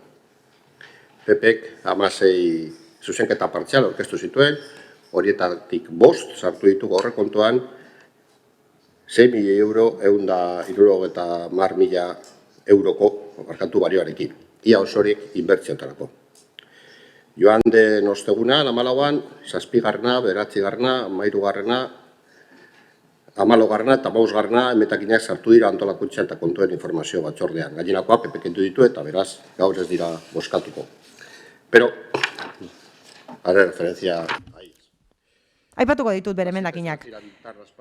7garrena lotuta dago Hondartzekin. Hondartzak gaituko dira txakurrek horietaz gozatzeko bai negoan bai udan. Eta 20.000 euro erabiliko dira komunikazio egiteko hori guzti administrazio kudeaketa egin ostean. 8garrena kendu zen, eta lotutako ekintza da, baina ez du zuzkidurarik behar eta ez dauka zentzurik gehitzea, baina egia da.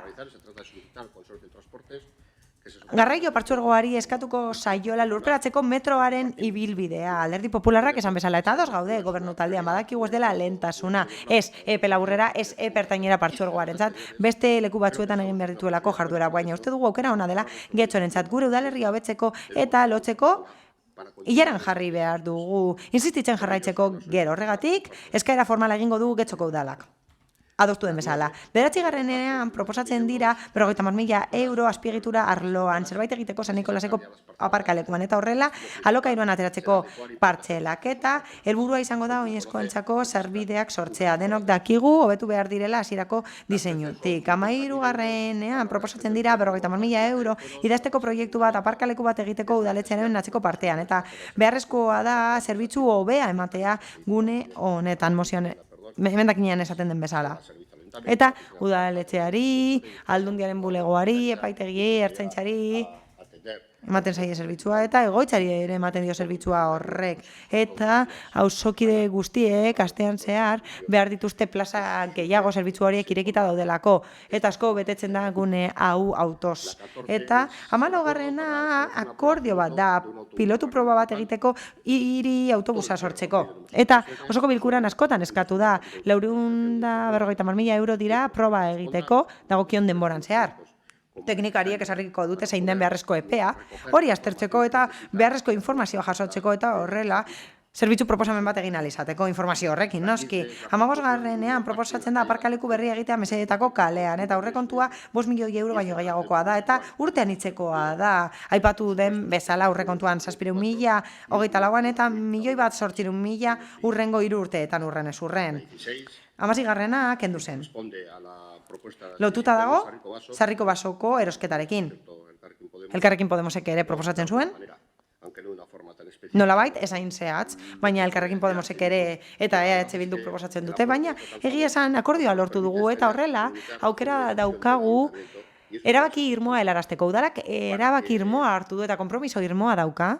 Trasladarle claramente a la propiedad. Jabetzari helarazteko, lursaien jabetzari helarazteko, gure asmoa. Igiezinak ez daude ondo zainduta, kontserbazioa sarra da, mantentze lanak ez dira behar bezala egiten. Leku horretan eta udalak erabaki irmoa hartu du horiek erosteko baldin eta jabetza pres badago horretarako eta baldin eta jabetzak ez badu zerbait egiten horren inguruan. Nahiago dugu publikoa izatea, baina titularrek egin nahi badute, eskubidea dute eta haien menpe dago, hori bai, udalak egin nahi du hori nahiko azkar. Eta esan bezala nahiago dugu publikoa izatea, baina ez dago soilik gure esku, udalaren esku esan nahi dut. Elkarrekin Podemosi dagokionez, antolakuntza eta kontuen informazio batzordean, 25. emendakina onartu genuen eta hori ere txertatuta dago aurrekontuan. Lotuta zegoen lonjak pizturekin, 20.000 euro gutxienez esartzen ziren guretzat proiektu hori arrakastatua da. Diru gehiago beharko da, ziurazki, baina uste dugu denok gaudela ados horretan eta jarritu behar dugula hori sustatzen berpisteko lonja horiek. Eta gainera, 20. emendakina onartuko dugu 10.000 euro igotzeko urte alaiak elkartearen diru laguntza eta horrela, adinekoen 3 elkarteek diru laguntza gehiago izango dituzte. Ikusiko dute udalak babesa emango diela eta 24ko aurrekontuan bere diru laguntzen kopurua handituko da. Jane, Ibar Nagusia eta urte alaiak elkarteek bere funtsesko lana egin ahalko dute pertsona nagusiak aktibo egon daitezen. Eta gainerako emendakinak ukatuko ditugu arrazoi desberdinengatik. Batzuekin ez gaude ados, eta beste batzuekin beste aukera batzuk ditugu. Aurrekontu arauarekin lotutakoak ez ditugu partekatzen, etxebizitzarekin lotutakoak azaldu ditugu jada, eta beste batzuetan zer gertatzen da? Beste batzuetan gure alternatiba gure ustez hobeak dira, eta aurrekontuetan daude jasota. Edo gure ustez egokiagoak dira gure helburuak lortze aldera, eta badaude beste batzuk, besterik gabe, udal aurrekontuak mugak dituelako, eta lehentasunak ezarri behar direlako. Eta adostu ditugun lehentasunak direlako lehentasunik garrantzitsuenak, eta gure helburua da aurrekontu irizpena aurrera ateratzea, besterik gabe, mila esker. Eskerrik asko. Bigarren txandara goaz. Benito jauna, 7 minutu. Sí, gracias, señora alcaldesa. Bai, eskerrik asko alkate anderea. Eta lehenik eta behin barkatu. Ez nuen minutu eta erdi. Kronometroa gaizki jarrita neukan eta gainditu dut nire denbora. Barkatu horregatik. Bien, por ir por partes. Partez parte, joango naiz. Díaz anderea. Díaz Pérez anderea. Ondo iruditzen zait, zuek eskerrak ematea nire formengatik, baina ez eskatu nire kritika murrizteko mesedez. Ez eskatu hori egiteko. Nik kritika egiten diot aurrekontuari eta ez eskatu murrizteko. Hori da eztabaida parlamentario demokratikoaren parte. Nik ez dizut eskatuko zuri, adibidez, zerbait egiteko eta ez ditut kalifikatuko zure hitzak. Zuk nire hitzaldiak lotsagarriak direla esan duzu. Eta hori ez da egokia, baina eztabaida politikoaren parte da. Nik uste dut, azala ez dugula infin eduki behar. Hezkuntza eskumenei erreparatuz, nik ez dut gauza bat ulertu, zuk esandakoan.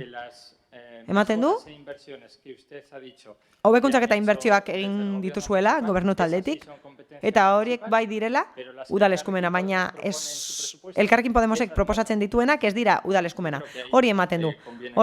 Nik uste dut komeni dela argitzea abur bat zeintzuk diren hezkuntza arloko udal eskumenak. Komeni litzateke zuk argitzea.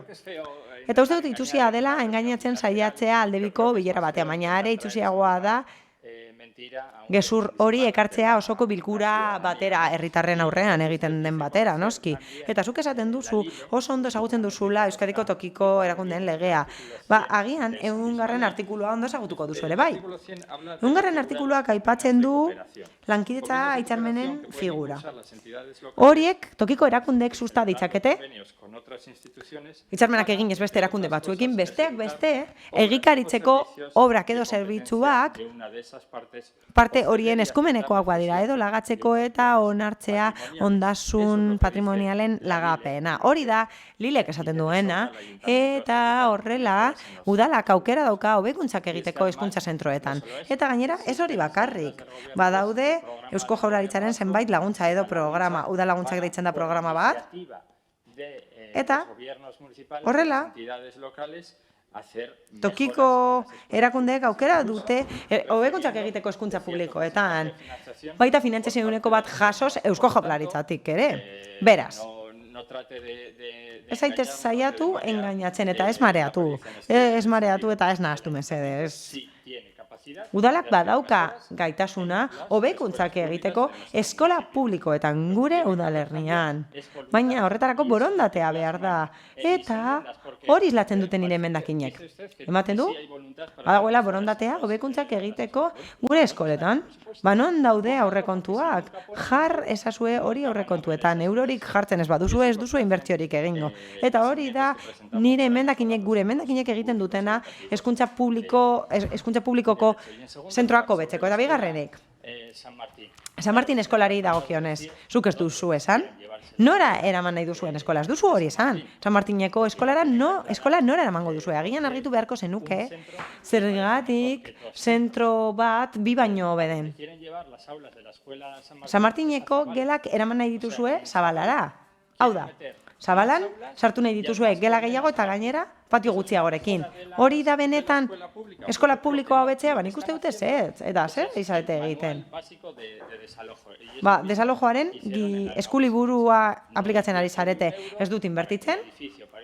Horrela, aurria dela emango du, ezetasunak daude, aurrak guztitzen dira, eta horrela justifikatuta egongo da zentroak kentzea eta dana sartzea beste batean. Eta horrela badugu partzela berria txalet politen bat egiteko gehiagizko presio baten truke. Hori gertatzen da zuzen ere San Martineko eskolarekin. Ondo ba? EJ-ko bozeramaileak esan du, beno? Orokorrean ukatzen dituztela gure emendakinak. Bi izan ezik. Funtsean hori esan du. Lehentasun kontu batengatik. Ez da dana sartzen aurrekontuan hori izan da ere bai. Beno, horren inguruko posizioa hartu behar dugu. Lehentasunen inguruko gure jarrera adierazi behar dugu. Zer da hobe udalerriarentzat? 20.000 euro gehiago iritzi ikerketak egiteko, inoiz gastatu ez direnak, edo programa bat alokairuaren prezioak murrizteko. Utzik dauden etxebizitzak mugiarazi, zer da hobe? Zer da erabilgarriagoa, baliagarriagoa herriarentzat? Zer da hobe? 900 euro apainketako betzeko gure kaleetan? Edo diru berbera gastatzea berdegune gehiago edukitzeko patioetan? Horren inguruan bozkatu behar da hemen gaur. Eta zer da hobe? 30.000 euro konprometituta ez daudenak turismo panfletoak egiteko?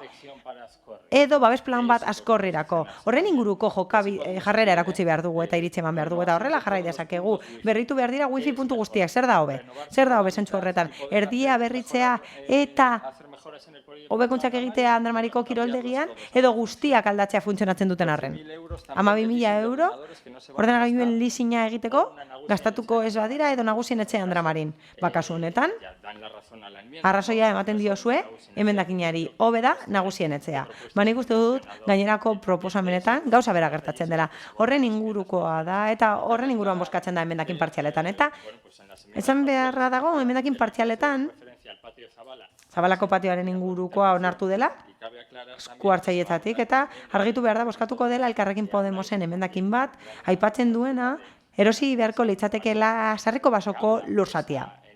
Emendakin horretan, zer esaten da, eta goiz osoan esan dut. Eskatzen dugu bere helmuga erabakitzeko. Gustatuko litzaiguke udaletxe bizitza publikoa izatea alokairu erabileran eta araubidean. Eta horren inguruko emendakina da eta bide batez hori laster bozkatuko dugu. Eskerrik asko. Eskerrik asko. Sí, yo creo que aquí la portavoz del Partido Socialista ha puesto en... Nik uste Alderdi Sozialistaren bozeramaileak nagusien etxeari bideratutako dirua gaiendu du, baina eta guztiz ere ez gaiendu zeinen onak izan zareten Ibar nagusien etxearekin lerro gorri guztia gainditu dituzuela kontutan hartuta. Beraz, historia kontatzen denean osorik kontatu. Ez geratu erdibidetan. Azken finean, engainatu egin zenituzten pertsona guztiak hasieratik proiektuarekin, eta orain esan, 27.000 euro mandizkigu zeona garen, ez. Nondik atera dugun frontoiaren berri izana jendearekin hitz egin da. Oso kirol elementu gutxi daude, udalerrian, eta, eremu horretako kiroltaldeak entzun ditugu, baina hoberena nortasunarena izan da. Hau gertatzen da, argumentariotik tiratzen duzuenean eta jartzen duena irakurtzen ez duzuenean. Izan ere, ondarea berreskuratzea saritu gara nortasunaren ikuspegitik, eta badakit oso ondo dagoela, eta argumentario sozialistan askotan errepikatzen delako,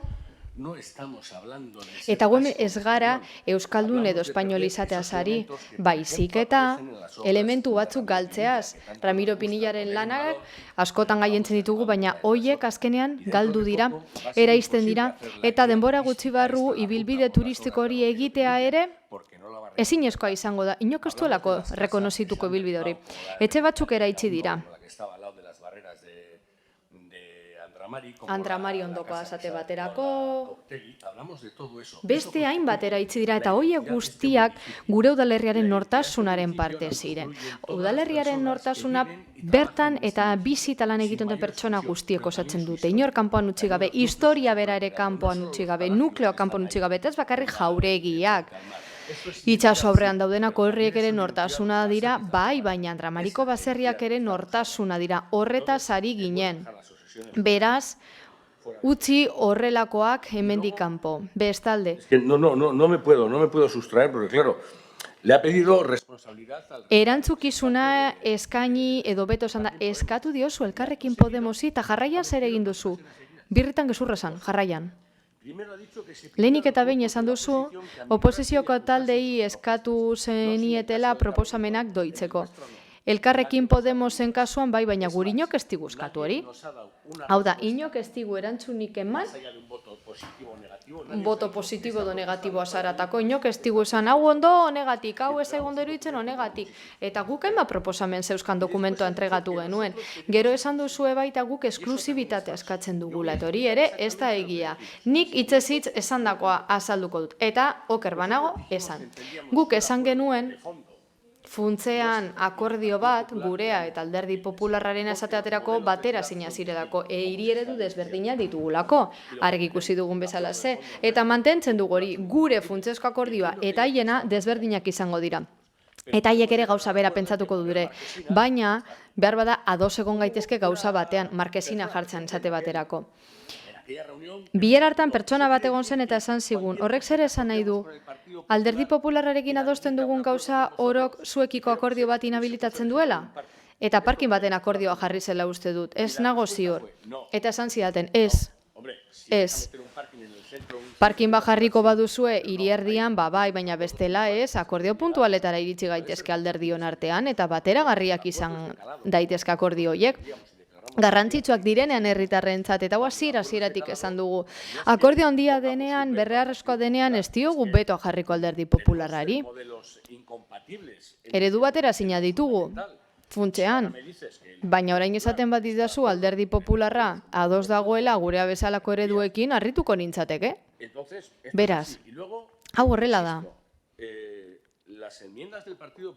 Alderdi Popularraren emendakinaren kasuan, emendakinak saldu dizkigu, baina gero kendu ditu.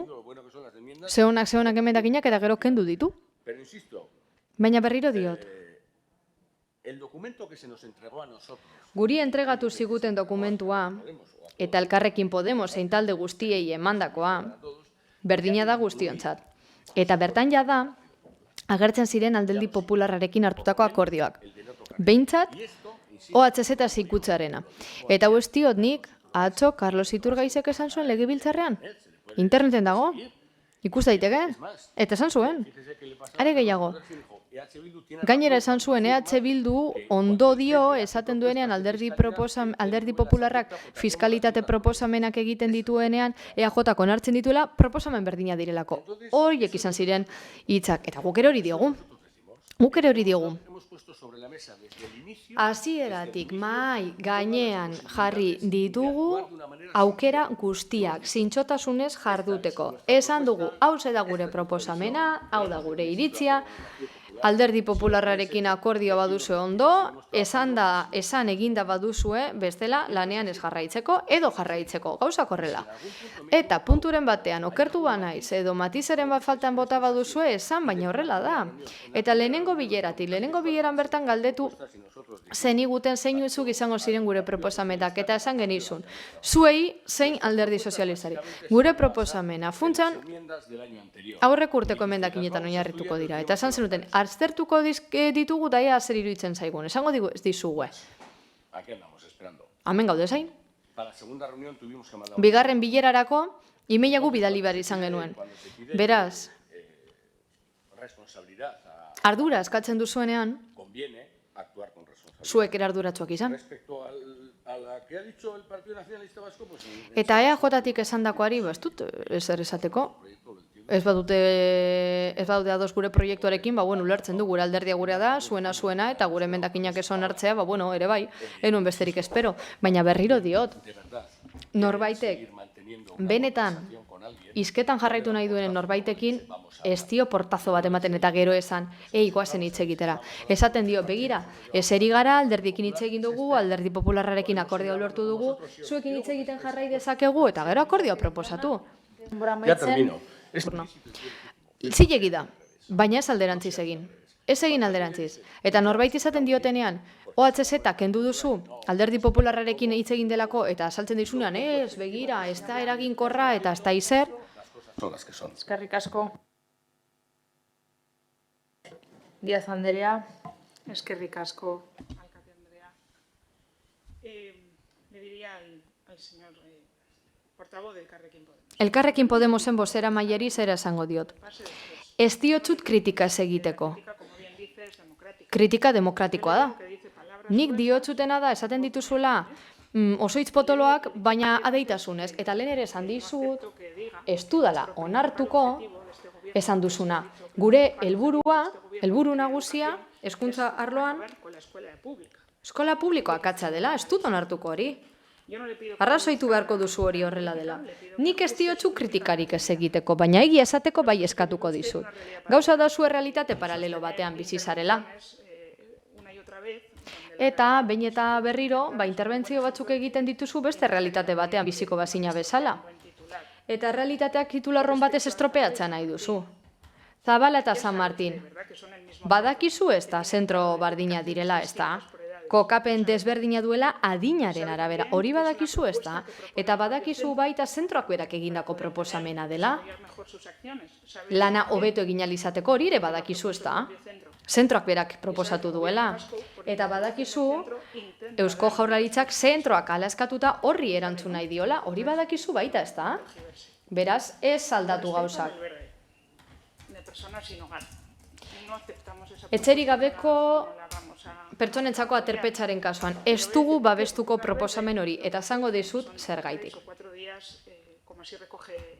Aterpetxe batean, lauzpabost gau bakarri pasa daitezke legearen arabera, eta guk sortu dugun eredu komunitarioan, 3. gizarte sektoreko eragilekin Sortarazi, San Nikolas eta bar, guk aterpetxe mankomunatu bat sortu dugu, legeak markatutakoa, baino plaza gehiago dituena, eta bestugu uste, 3-4 gau eskaini behar ditugunik baizik eta inklusio komunitarioaren aldegin.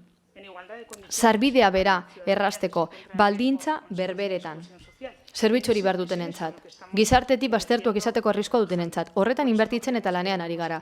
Eta horregaitik ez dugu uste plaza kopuru areagotu behar dugunik, behar bada interesgarria litzateke, beste udal batzuetan, zuek zareten gobernuetan, plaza gehiago sortzaren alde egitea ez dituzelako aterpetxak eta ez dituzelako zorroko zerbitzu horiek eskaintzen. Beste emendakin bat aurkeztu duzu Andramari ingurua babesteko. Kezkatuta omen zaude eta esan diguzu zure hitzartzean, zure proposamenak, aporako proposamenak hain zuzen ere ezagutu beharko genituzkela. Bitxia, aurrekontuen eztabaidan apoan ez duzuelako nahi sartu hortan. Garrantzitsua izango ez balitz bezala. Elkarrekin Podemosen emendakin badago Andramari ingurua babesteko, mantentzeko. Gogoratu, apoan aipatzen dela aizkorri mantentzea aktibo natural gisa. 2001ko planean, dentsitate basuko etxe bizitzen sorrera aurreikusten zen, eremu batzutan, eta apo berri honetan aurreikusten da Lurzororen 130 eta 80 mantentzea desklasifikazioarekin.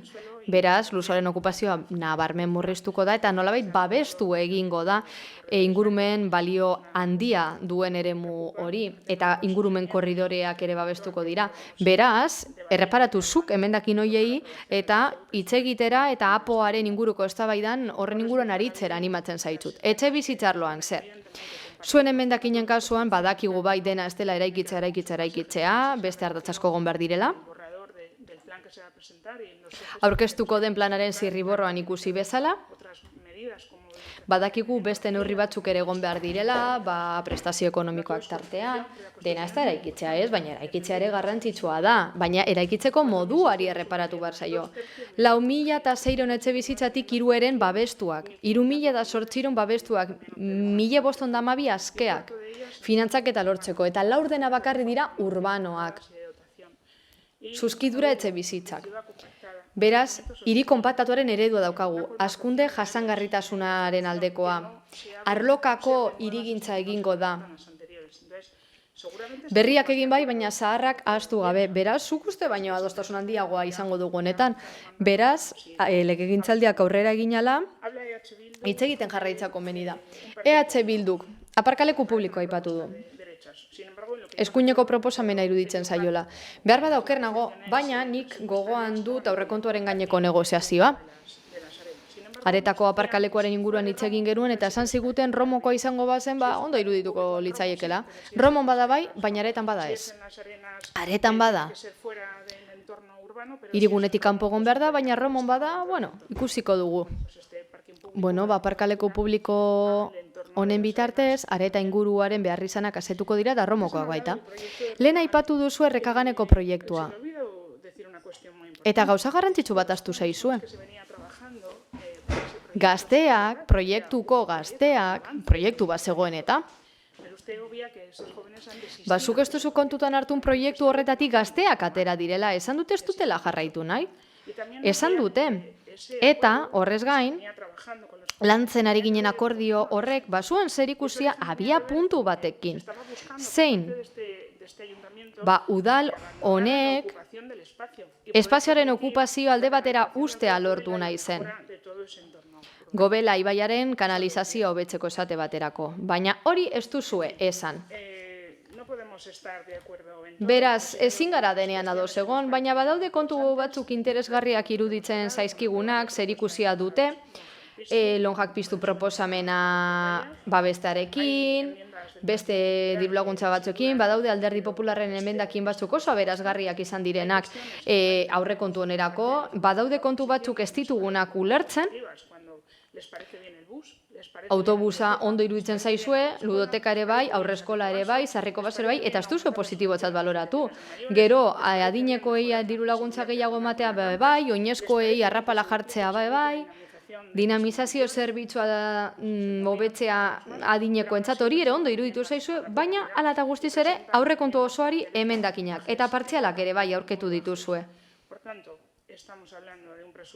Beraz, 5 de los concejales, y eso es una buena noticia. Albiste ona da, tresna ona izango dugula eskuartean. Andrea jauna. Gracias, señora alcaldesa. Errepaso azkar bat egingo dut.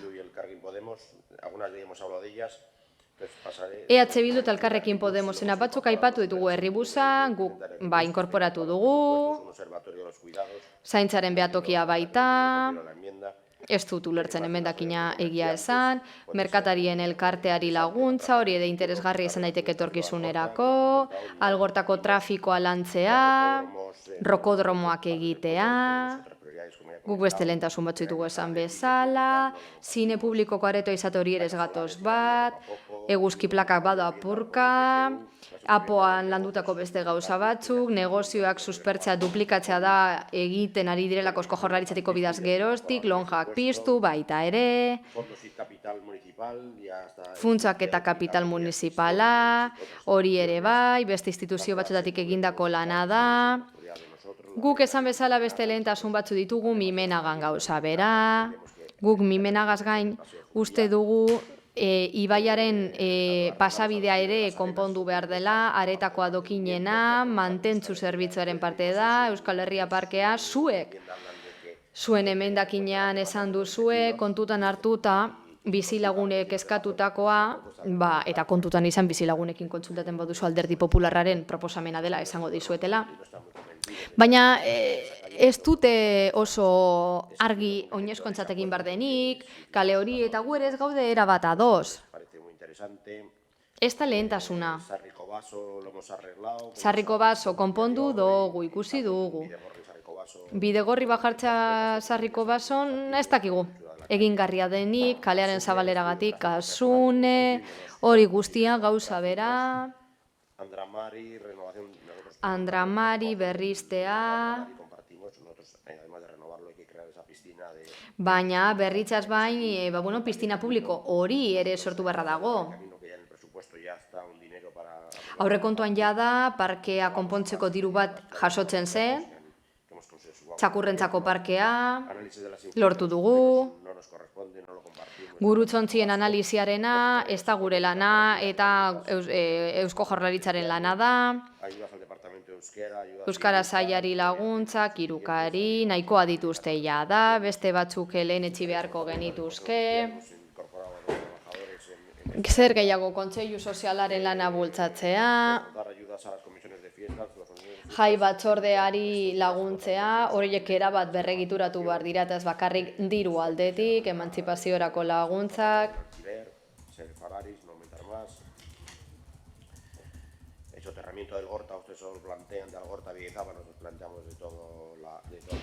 Algortan bide zabalekoa, hori getxo guztirako nahi dugu, aurrekonturako konta aurki dugu, igerilekoan kontua baita ere.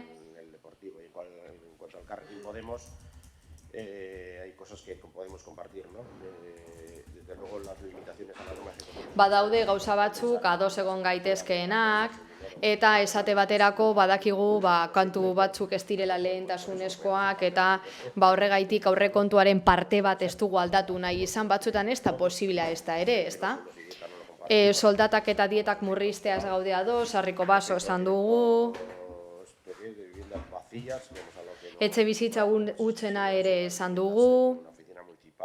Udal bulegoarena eta hori guztia ez duela esertarako balio, baserriak birgaitzeko, jabeen errenta maila hartu behar da kontutan. Batzokiaren kasua, apoaren alegazioetan dago, lan egingo dugu aurrerago. Zuhaitza jartzea eskoletan, bideragarria izan daiteke, baina behar bada arazo gehiago emango ditu oraindik ere. Isurpen gutxiko prozesuarena,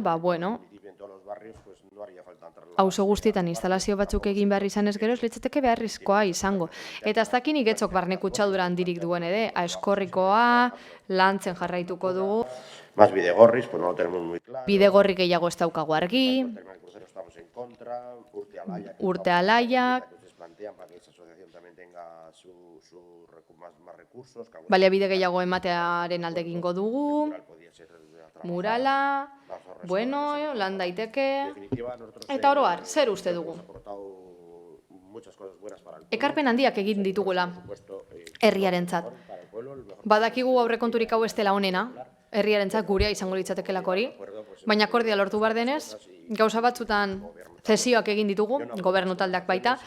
Nik ez dute zer esango elkarrizketen inguruan, nik asko hitz egiten du gobernu taldearekin, eta udalerriko bizilagunekin baita ere, apoaren inguruan hitz egiteko deitzen diatelako.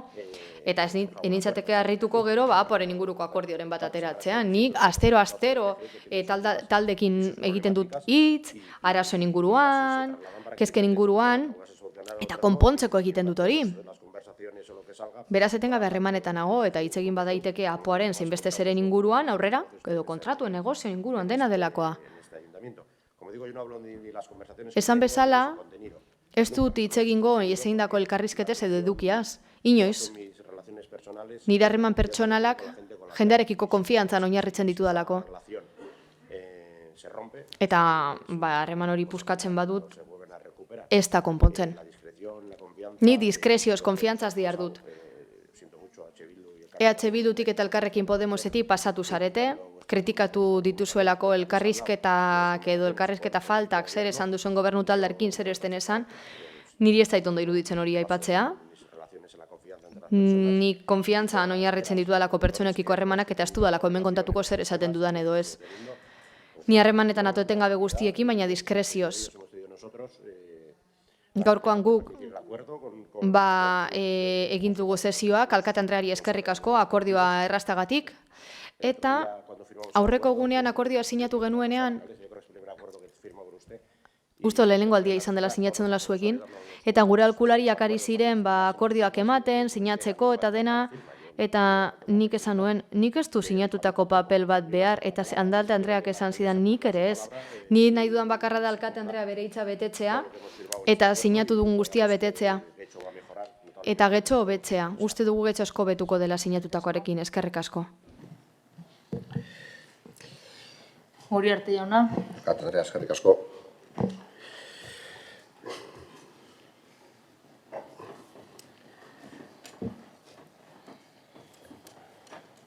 Xavier no te lo tomes a mal, has hablado antes de la piscina. Suavemente, y con buenas formas. Bueno, Xavier, el contenido te vas a comprenderlo. Nik uste dut ulertuko duzulau eta moduan ez diotsut. Ona da, eztabaida politikoa izatea. Askatasunez hitz egitea. Baina zorrotza izan. Zorroztasunez jardun. Zure hitzartzetan. Eta ez hobeto ulertzeko. Beste alderdiok. Baizik eta behin baino gehiagotan gertatu delako gardentasunez, ez dela jartu nuen gardentasuna ez da gobernu taldearen ardura bakarrik, udal talde guztiona da. Eta gardentasunen ardatzetako bat da, egia esatea, azalpenetan. Ez du zetasunik emango, eztabaida luzatuko delako, eta nahiko hitz egin delako honen inguruan, eta baina hobetu behar duzu hori.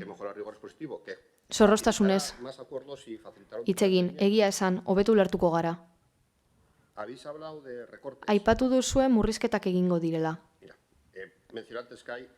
11 arlo ditugu dalan lau erakunde autonomo, Punta Begoña Fundazioa eta Kirolportua. Kirolportuarena baino ez da jaitziko. Baina ia mantenduko da. 7,5 egingo du gora aurrekontuak, eta arlo bakoitzaren kasuan, gobernu irekia eta modernizazioa 11 gora, kohesio soziala 7,5. Herritarren ziurtasuna 6,6, hirigintza plangintza 6,9, azpiegiturak eta zerbitzuak 6,3, etxe bizitza ondarea eta kontratazioa 34, ekonomi suspapena 3,8, idazkaritza orokorra 7, esku hartze orokorra, eta zena kontu hartzaietza garenak, 0,7, punto pelota. Eta egiten ditugun transferentzia guztiak erakunde autonomoetara goaz. Eredugarri izan bar garelako. Diru zaintza 15, diru bilketa exekutiboaren zerbitzua martzan jarri dugulako Aldundiarekin batera eta kostu bat duelako, eta langileria 4 ikoko da. Erakunde autonomak getxo kirologak 10,4 gora, kulturetxea 6,3, udal egoitza 8,1, musika eskola 4,1, Punta Begoña 146, inbertsio bat egin behar dela, eraikina eta ondare historikoa berreskuratzen jarraitzeko, eta lehen esan bezala, kirolportua esan dugu zenbat igotzen den. Beraz, denak igotzen badu, gasto eremu guztiak igotzen badira, non da duen murrizketak? Beraz, egia esan, goazen kapituloka. Aurrekostu bateratutik, 4,8 koko da langileria. 2 milioi eurotik gora, bigarren kapituloa, kontratazio esternoak, zerbitzuak. Kanpodan kontratatzen diren zerbitzuak. 5,3, diru laguntzak ia 9,9 dira. EH Bilduk aipatuko 9,5 baino gehiago. 9,4 gehiago. Beraz ia 9. Inbertsioak. Asko igo dira. 9,30 gora. Akordioaren bitartez. 13 milioi euro inguru. Beraz, uste dut, errespetu falta dela herritarren aurrean esatea, esan duzuna. Berdin da zure iritzia defendatzeko bada aurrekontuaren aurka egiteko, hau da, edo bestelako manifestaldi publiko bat egiteko. Baina ez esan, murrizketa daudenik aurrekontu igoko denean partida denetan. Erakunde denentzat. el gasto y todos los servicios municipales. eta udal gastu eta zerbitzu guztiak indartuko direnean. Se ha dedicado demasiado tiempo. Denbora luzegia pasatu dugun, nik horregaitik ez dut hitzartu. Esta negociación se ha llevado por honestidad. Negoziazio hau zintzotasunez eginda hasieratik. Antes del borrador municipal. Udal zirriborro egin aurretik hasi ginen negoziatzen eta udal taldekin, egia da Elkarrekin Podemosekin beranduago hitz egin genuela eta bar, Y se inició baina la idea de ver con quién teníamos ideia zen ikustea norekin lortu ahal genituen akordioak. Eta horixe esan genien hiru alderdiei. los acuerdos políticos. Akordio politikoak beti dira euskorrak, baina zer da ez duguna egingo? Indiskretoak izan. Contando constantemente Eta gainerako alderdiei ez diegu komentatuko beste batzukin zer adostu dugun edo komentatu dugun, hori ez da akordioa. acuerdos y respeto dentro de una manera discreta. Hori ez da diskrezioz jardutea, zuek zuen artean hitz egin dezakezue, fora daukazu eta askatasuna duzu hitz egiteko. Eta ni gainera uste dut alderdi batzuk asko baliatzen duzuela foro hori. Sarritan, nola ez, espazio horiek, De conversación tenéis. hitz egiteko espazio horiek hor daude, baina diskrezioz lan ditzakegu akordioak, eta hori garrantzitsua da bestela akordioak euskorrak izan daitezkelako. Eduardok esan bezala, lauan sinatu genuen akordioa, eta ni bai esango ditzua gauza bat. Eta esan nion Elkarrekin Podemosen bozera mailari bere garaian. Creo que le tenía que haber avisado unas horas Uste dut ordu batzu lehenago abisatu behar nizula. grabara la videonoticia Bideo albistea grabatu aurretik. y ahí Abisatu nizunean publiko egiten ari zelako, eta egia da akordioaren baldintzak azaldu nituela aldez aurretik. Hori segurasmoa zen. EH Bilduri publiko egin aurretik edo aldi beran esan nion. una videonoticia y luego se hizo Bideo albistea grabatu zelako eta gero argitaratu zelako. Ordu batzu lehenago egin al nuen, baina jakinarazi egin nuen. Hori aitortzen dizuet. Baina, karo, akordioa sinatu behar da, aurrera atera behar da, eta dozein kasutan ere, lista una reunión.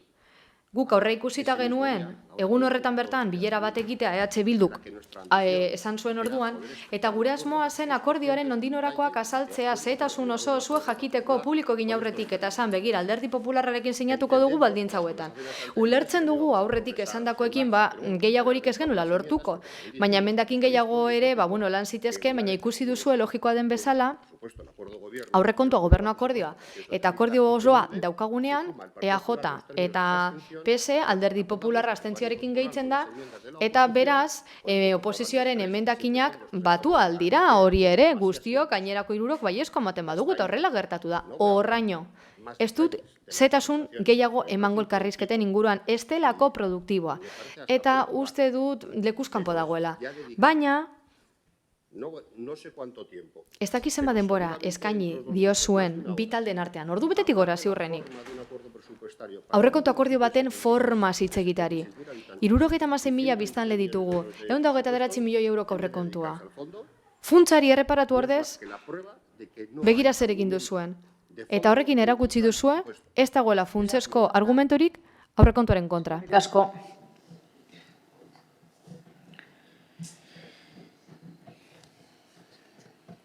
Benito jauna, azken txanda 3 minutu. Sí, gracias, señora alcaldesa. Eskerrik asko alkate anderea.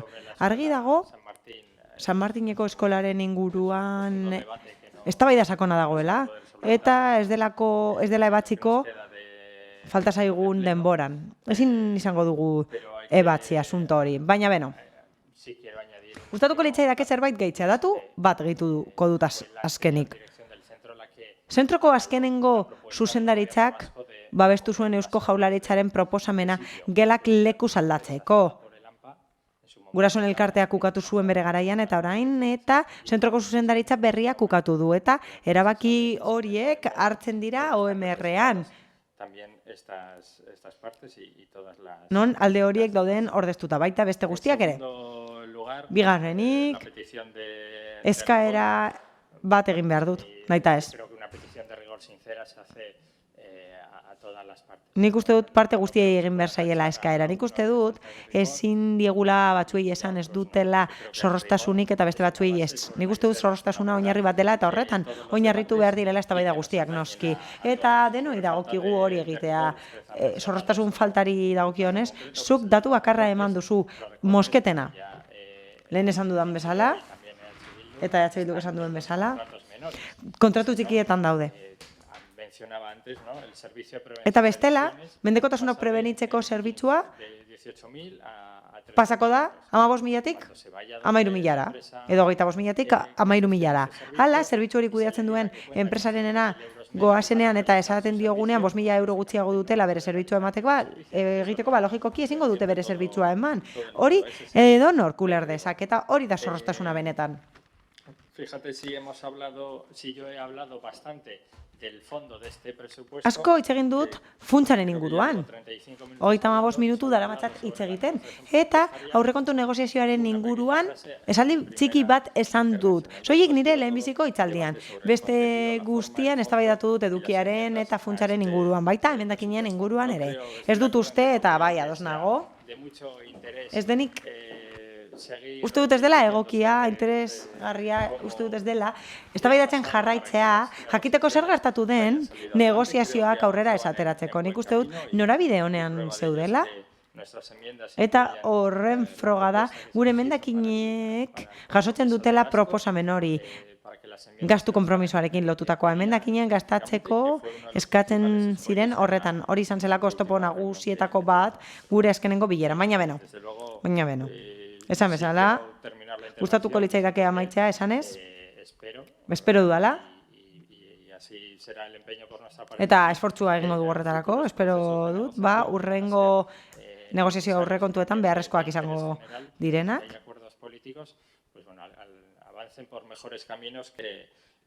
Bide hobetik joatea, hori espero dugu aurrekontu negoziazioak bide hobetik joatea urrengo urteetan. Mila esker. Rodríguez jauna. Sí, primero un par de menciones. Bai, bi aipamen, Alderdi Sozialistari. Faltsua da, guk proposatu genuela parkin bat Romon, zuk esan genuen, ez dugula uste Romoko aparkalekuan, dagoen lekuan, aparkaleku bat egotea ez zitzegula ondo iruditzen, eta bai, kanpoaldean, institutuaren parean egotea gustatuko litzaigukeela, eta zuek kokapen hau proposatu zenuten eta zugatzarten aukera legoke eta bai, hori egon liteke, beti ere kanpoaldean. Hor, ados geunden. Eta esaten da ez direla aipatzen bilerak. Beno, guk oroar ere ez, baina bilera hau egin genuenean deskonfiantza osoa genuen. Y lo pusimos encima de la mesa desde el inicio. Eta mahai gaineratu genuen hasieratik eta esan genuen aukera genuela esateko zer gertatzen zen bilera horietan. Eta ez da bileren inguruan hitz egiten, baldin eta konfiantza giroan egiten badira bilera horiek, eta guk ez genuen konfiantza giro hori. Baina, prozesuaren garapenak baieztatzen du ez genuela arrazoirik konfiantza edukitzeko. Eta konfiantza ez da horrela bermatzen, nik askorekin hitz egin dut udal honetan. Eta eurek dakite eta nik dakit zer hitz egin dugun, askorekin hitz egin dudana ez daki inork. Horretan datza konfiantza. Eta datu gehiago izan ditzaket gauza askoren inguruan, baina horren ingurukoa da konfiantza. Baina zer gertatzen da? Lehenengo unetik guk ikusi dugu, eta esan dugu gainera, bilera bakoitzean, jarraitu behar izan dugula EAJ erantzuteko, eta azkenean ez dut erantzun. Beste aipamen bat Alderdi Sozialistari. Gazte asanbladak sinatu zuen akordio hau dalarekin, eta ez zuen etzi. Zer gertatu da, adinekoagoak direla, nagusiagoak direla orain?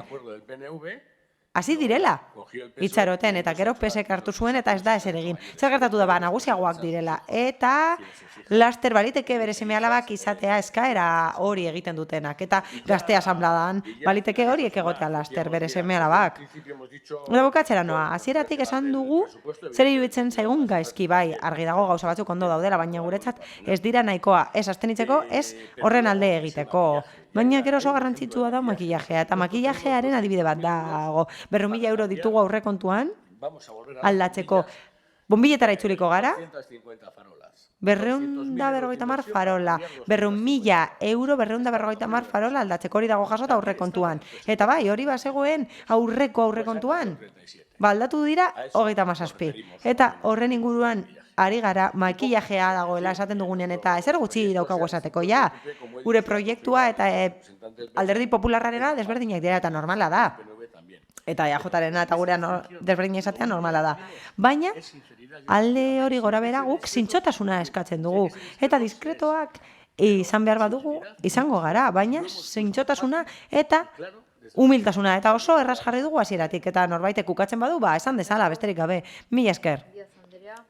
Eskerrik asko, alkate Andrea. Bueno, se ha pedido rigor. Zorroztasuna eskatu da. Eta nik ere bateratasuna eskatuko dut. Denok inkongruentziak egin ditzakegu, asmorik gabe, baina oso berria denez, Elkarrekin Podemoseko bozeramaileak eskatu digu publizitate gastua murrizteko. Eta atzo eskatzen zigun liburukiak banatzeko, informazioa emateko hezkuntza zentroen inguruan, eta gainera gustatuko litzaiguke horren inguruko koherentzia izateko. Hor egon zen Eusko Jaurlaritza, delegatuaren bidez, parlamentuko batzordea, gurasoen elkartea udala egon zen, zuzendaritza egon zen, eta argi eta garbi azaldu zen zein zen zentro proiektua eta nola egin ziteken. Gurasoen elkartoa ez dago kokapen bakarraren aurka. Gurasoek ez dute nahi txikiak edukitzea gela batzuetara zentroa txikitzeko zu zeunden bilera, baina ni banengoen. Eta horregatik eskatzen dizut zorroztasuna eta prebentzio zerbitzuari dagokionez, oso eskasa dela esan genezake, kontratu txikia izango balitz. Zerbitzu osoa 18.000 eurotik arago doa, zu itxegeten ari zara, eta 150.000 euro baino gehiagokoa da, eta zu aipatzen ari zara murrizketa bat dagoela, 125koa. Eta azaldu da, jada behin eta berriz, zer gertatu den. Azaldu da zer gertatzen den kontratu txikiekin, eta kalkulatu da, eta EAJ-ko bozeramaileak azaldu zuen, batzordeko presidentea delako, eta azaldu zuen berak. Esan zuen, suskidura zegoela eta 1.000.000 euroko kalkulua egin zela eta premien arabera hornituko zela, azaldu zuen. Eta azkenengo hitzaldi honetan, uste dut argi daudela gure jarrerak eta iritziak. Eta nabarmendu nahiko nituzke, Alderdi Popularraren hitzak ni ados nago, leialtasunarekin, elkarrizketekiko leialtasunaren hitzak partekatzen ditut eta eskertu nahi ditut formak eta lortutako akordioak izan ere horiei esker posible izango da tresna berriak edukitzea aurrekontu ekitaldi honetarako eta horretarako gaude hemen. Herritarrentzako proiektuak egiteko gaude hemen eta gustatuko litzaidake gu berri hon esatea guztiontzat. Topaketarako egunak dira, ospatzeko egunak dira familiarekin eta lagunekin egoteko, hunkitzeko eta sorpresak edukitzeko egunak dira, baina egunotan gogoratu behar ditugu bereziki, bakarrik dauden pertsonak eta sarerik ez duten pertsonak gogoratu behar ditugu. Eta zailtasun handiak dituzten pertsonak gogoratu nahi ditugu. Eta hori guztiek gure elkartasuna adierazi nahi digu. Mila esker.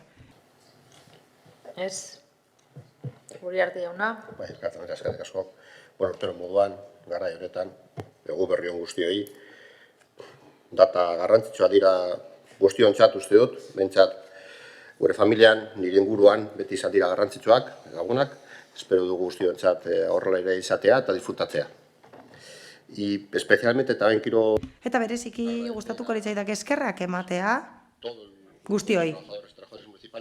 Eta udalangile guztiei eskerrak eman nahi dizkiet. Haiei esker, aurrekontu dokumentazioa daukagu eta aurrekontu izapidea daukagu eginda. Denbora soberan dago eta esfortzua eta dokumentazioa laundu dute, esfortzu itzela egin dute, kontu hartzaileetan eta kontu hartzaileari, Nuri Hernandezi eskerrak eman nahi dizkiot. Arduraduna delako, arlo horretan baina, udalangile guztiei eta arlo guztiei eskerrak eman nahi dizkiet. Zaila da, hauze egitea. Ez da ikusten, baina honen atzean dokumentazioa landu behar da, zehetasun guztiak lantzen dituzte, eta aurrekontuak ateratzen ditugu, eta zehetasun asko dituzte oso ondo zehaztuta daude, eta nik eskertu nahi dut garrantzitsua delako. Eta besterik gabe. Disfrutatu. Eskerrik asko, beraz, enmendakinak bozkatzera pasatuko gara. Zenbakiak, bat, bi, hiru, lau, bost, bale? Denak daukazute lista berdina. Orduan, Elkarrekin Podemosen emendakinetatik hasiko gara. Lehenengoa, alde. Elkarrekin Podemos. Kontra. PP, PS, Euskadiko Ezkerra eta Eusko Alderdi Jeltzalea. Abstentzioa, kontra. Eta EH Bildu, kontra. Bigarrena. Alde,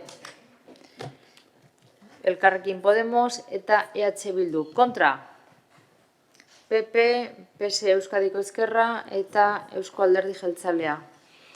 Hirugarrena, alde. Elkarrekin Podemos, kontra. PP, PS Euskadiko Ezkerra eta Eusko Alderdi Jeltzalea. Abstentzioa, kontra egin duzue? Ez zaituzte ikusita. Kontra, hirugarrena kontra. Vale. Laugarrena, alde. Elkarrekin Podemos eta EH Bildu. Kontra. PP, PS Euskadiko Ezkerra eta Eusko Alderdi Jeltzalea. Seigarrena, alde.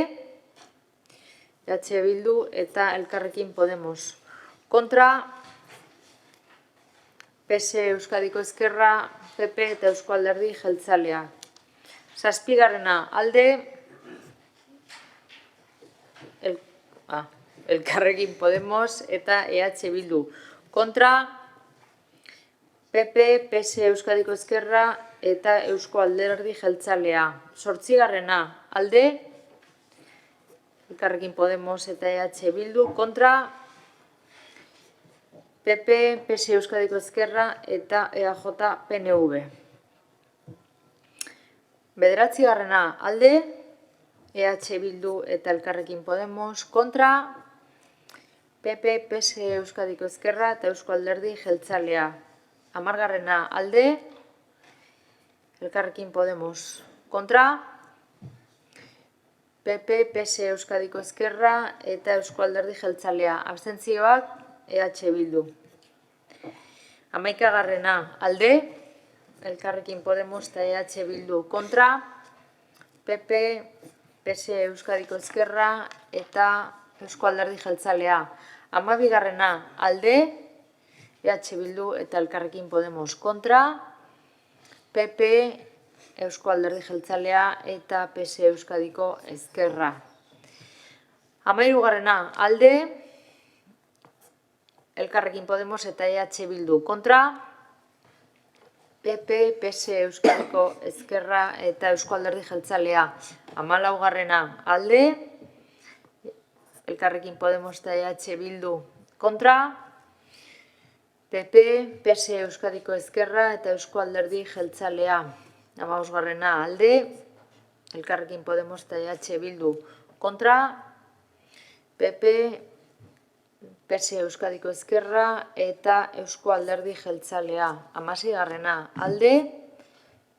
Elkarrekin Podemos eta EH Bildu. Kontra, PP, PS Euskadiko Ezkerra eta Eusko Alderdi Jeltzalea. Hamazazpigarrena, alde. Elkarrekin Podemos eta EH Bildu. Kontra, PP, PS Euskadiko Ezkerra eta Eusko Alderdi Jeltzalea. Hemezortzigarrena, alde. Elkarrekin Podemos eta EH Bildu. Kontra, PP, PS Euskadiko Ezkerra eta Eusko Alderdi Jeltzalea. Hemeretzigarrena, alde. Elkarrekin Podemos eta EH Bildu. Kontra, PP, PS Euskadiko Ezkerra eta Eusko Alderdi Jeltzalea. Hogeigarrena, alde. Aho batez. Hogeita batgarrena, alde. Elkarrekin Podemos, EH Bildu. Kontra, PP, PS Euskadiko Ezkerra eta Eusko Alderdi Jeltzalea. Hogeita bigarrena, alde. Elkarrekin Podemos eta EH Bildu. Kontra, PP, PS Euskadiko Ezkerra eta Eusko Alderdi Jeltzalea. Hogeita hirugarrena, alde. Elkarrekin Podemos eta EH Bildu. Kontra, PP, PS Euskadiko Ezkerra eta Eusko Alderdi Jeltzalea. Hogeita laugarrena, alde. Elkarrekin Podemos eta EH Bildu. Kontra, PP, PS Euskadiko Ezkerra eta Eusko Alderdi Jeltzalea. Hogeita seigarrena, alde. Elkarrekin Podemos eta EH Bildu. Kontra, PP, PS Euskadiko Ezkerra eta Eusko Alderdi Jeltzalea. Hogeita zazpigarrena, alde. Elkarrekin Podemos. Kontra, PP, PS Euskadiko Ezkerra eta Eusko Alderdi Jeltzalea. Abstentzioa, EH Bildu. Hogeita zortzigarrena, alde. Elkarrekin Podemos eta EH Bildu. Kontra, PP, PSE Euskadiko Ezkerra eta Eusko Alderdi Jeltzalea. 29. alde, Elkarrekin Podemos eta EH Bildu kontra, PP, PSE Euskadiko Ezkerra eta Eusko Alderdi Jeltzalea. 30. alde, Elkarrekin Podemos eta EH Bildu kontra, PP, PSE Euskadiko Ezkerra eta Eusko Alderdi Jeltzalea. Eta orain EH Bilduren enmendakinetara pasatuko gineateke, lehenengotik hasiko naiz. Lehenengoa, alde, EH Bildu eta Elkarrekin Podemos kontra, PP, PSE Euskadiko Ezkerra eta Eusko Alderdi Jeltzalea. Bigarrena, alde, EH Bildu eta Elkarrekin Podemos kontra, PP, PSE Euskadiko Ezkerra eta Eusko Alderdi Jeltzalea. Hirugarrena, alde, EH Bildu eta Elkarrekin Podemos kontra, PP, PSE Euskadiko Ezkerra eta Eusko Alderdi Jeltzalea. Laugarrena, alde, EH Bildu eta Elkarrekin Podemos kontra, PP, PSE Euskadiko Ezkerra eta Eusko Alderdi Jeltzalea. Laugarrena A, orain laugarrena B dauzkat hemen, Alde, EH Bildu eta Elkarrekin Podemos kontra, PP, PSE Euskadiko Ezkerra eta Eusko Alderdi Jeltzalea. Bosgarrena, alde, EH Bildu eta Elkarrekin Podemos kontra, PP, PSE Euskadiko Ezkerra eta Eusko Alderdi Jeltzalea. Seigarrena, alde, Elkarrekin Podemos eta EH Bildu kontra, PP, PSE Euskadiko Ezkerra eta Eusko Alderdi Jeltzalea. Zazpigarrena, alde, Elkarrekin Podemos EH Bildu kontra, PP, PSE Euskadiko Ezkerra eta Eusko Alderdi Jeltzalea. Zortzigarrena, alde, Elkarrekin Podemos EH Bildu kontra, PP, PSE Euskadiko Ezkerra eta Eusko Alderdi Jeltzalea. Bederatzigarrena, alde, EH Bildu eta Elkarrekin Podemos abstentzioa. Kontra. Vale. A ber, hasiko naiz berriro. Bederatzigarrena, alde, EH Bildu kontra, Elkarrekin Podemos, PP, PSE Euskadiko Ezkerra eta Eusko Alderdi Jeltzalea. 10garrena, alde, EH Bildu eta Elkarrekin Podemos kontra, PP, PSE Euskadiko Ezkerra eta Eusko Alderdi Jeltzalea. 11garrena, alde, Elkarrekin Podemos eta EH Bildu kontra, PP, PSE Euskadiko Ezkerra eta Eusko Alderdi Jeltzalea. 12garrena, alde, Elkarrekin Podemos EH Bildu kontra, PP, PSE Euskadiko Ezkerra eta Eusko Alderdi Jeltzalea. 13garrena, alde, Elkarrekin Podemos eta EH Bildu kontra, PP, PSE Euskadiko Ezkerra eta Eusko Alderdi Jeltzalea. 14garrena, alde, EH Bildu kontra, Elkarrekin Podemos, PP, PSE Euskadiko Ezkerra eta Eusko Alderdi Jeltzalea. 15garrena, alde, EH Bildu kontra, PP, PSE Euskadiko Ezkerra eta Eusko Alderdi Jeltzalea. Abstentzioa, Elkarrekin Podemos. 16garrena, alde, EH Bildu eta Elkarrekin Podemos kontra, PP, PSE eta Eusko Alderdi Jeltzalea. 17garrena, alde, EH Bildu kontra, Elkarrekin Podemos, PP, PSE, Euskadiko Ezkerra eta Eusko Alderdi Jeltzalea. 18garrena, alde, Elkarrekin Podemos eta EH Bildu kontra, PP, PSE Euskadiko Ezkerra eta Eusko Alderdi Jeltzalea. 19garrena, alde, EH Bildu kontra, PP, PSE Euskadiko Ezkerra eta Eusko Alderdi Jeltzalea. Abstentzioa, Elkarrekin Podemos. 20garrena, baina recuperar la calle Sarriko Baso, ¿vale?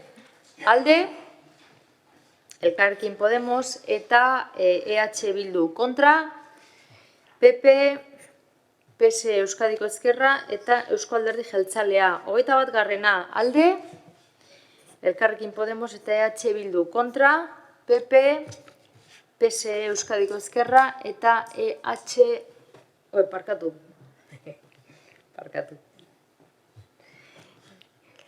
PSE Euskadiko Ezkerra eta Eusko Alderdi Jeltzalea.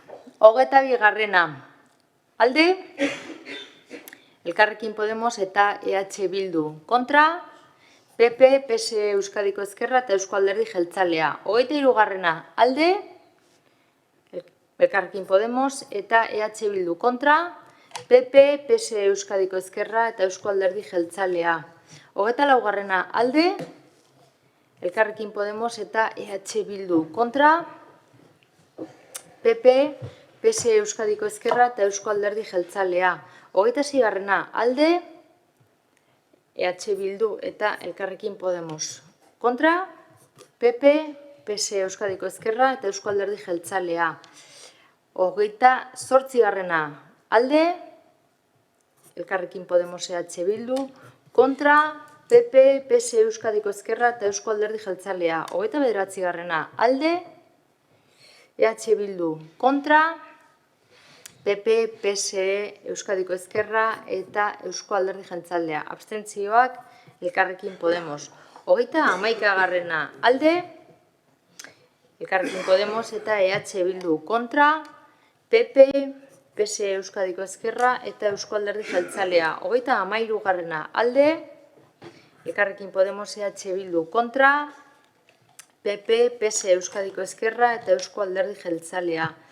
34. alde, EH Bildu kontra, PP, PSE Euskadiko Ezkerra eta Eusko Alderdi Jeltzalea eta abstentzioa Elkarrekin Podemos.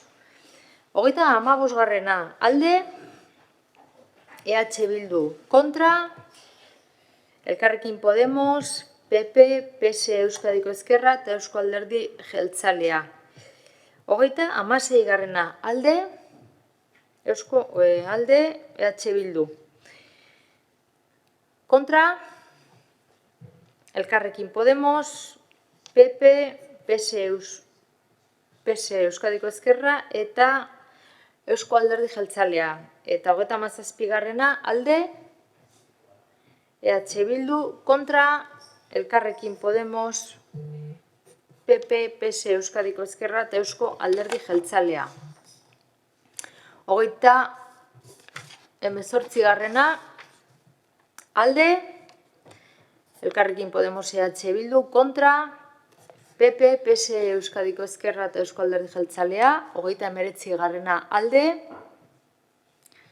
EH Bildu kontra, Elkarrekin Podemos, PP, PSE Euskadiko Ezkerra eta Eusko Alderdi Jeltzalea.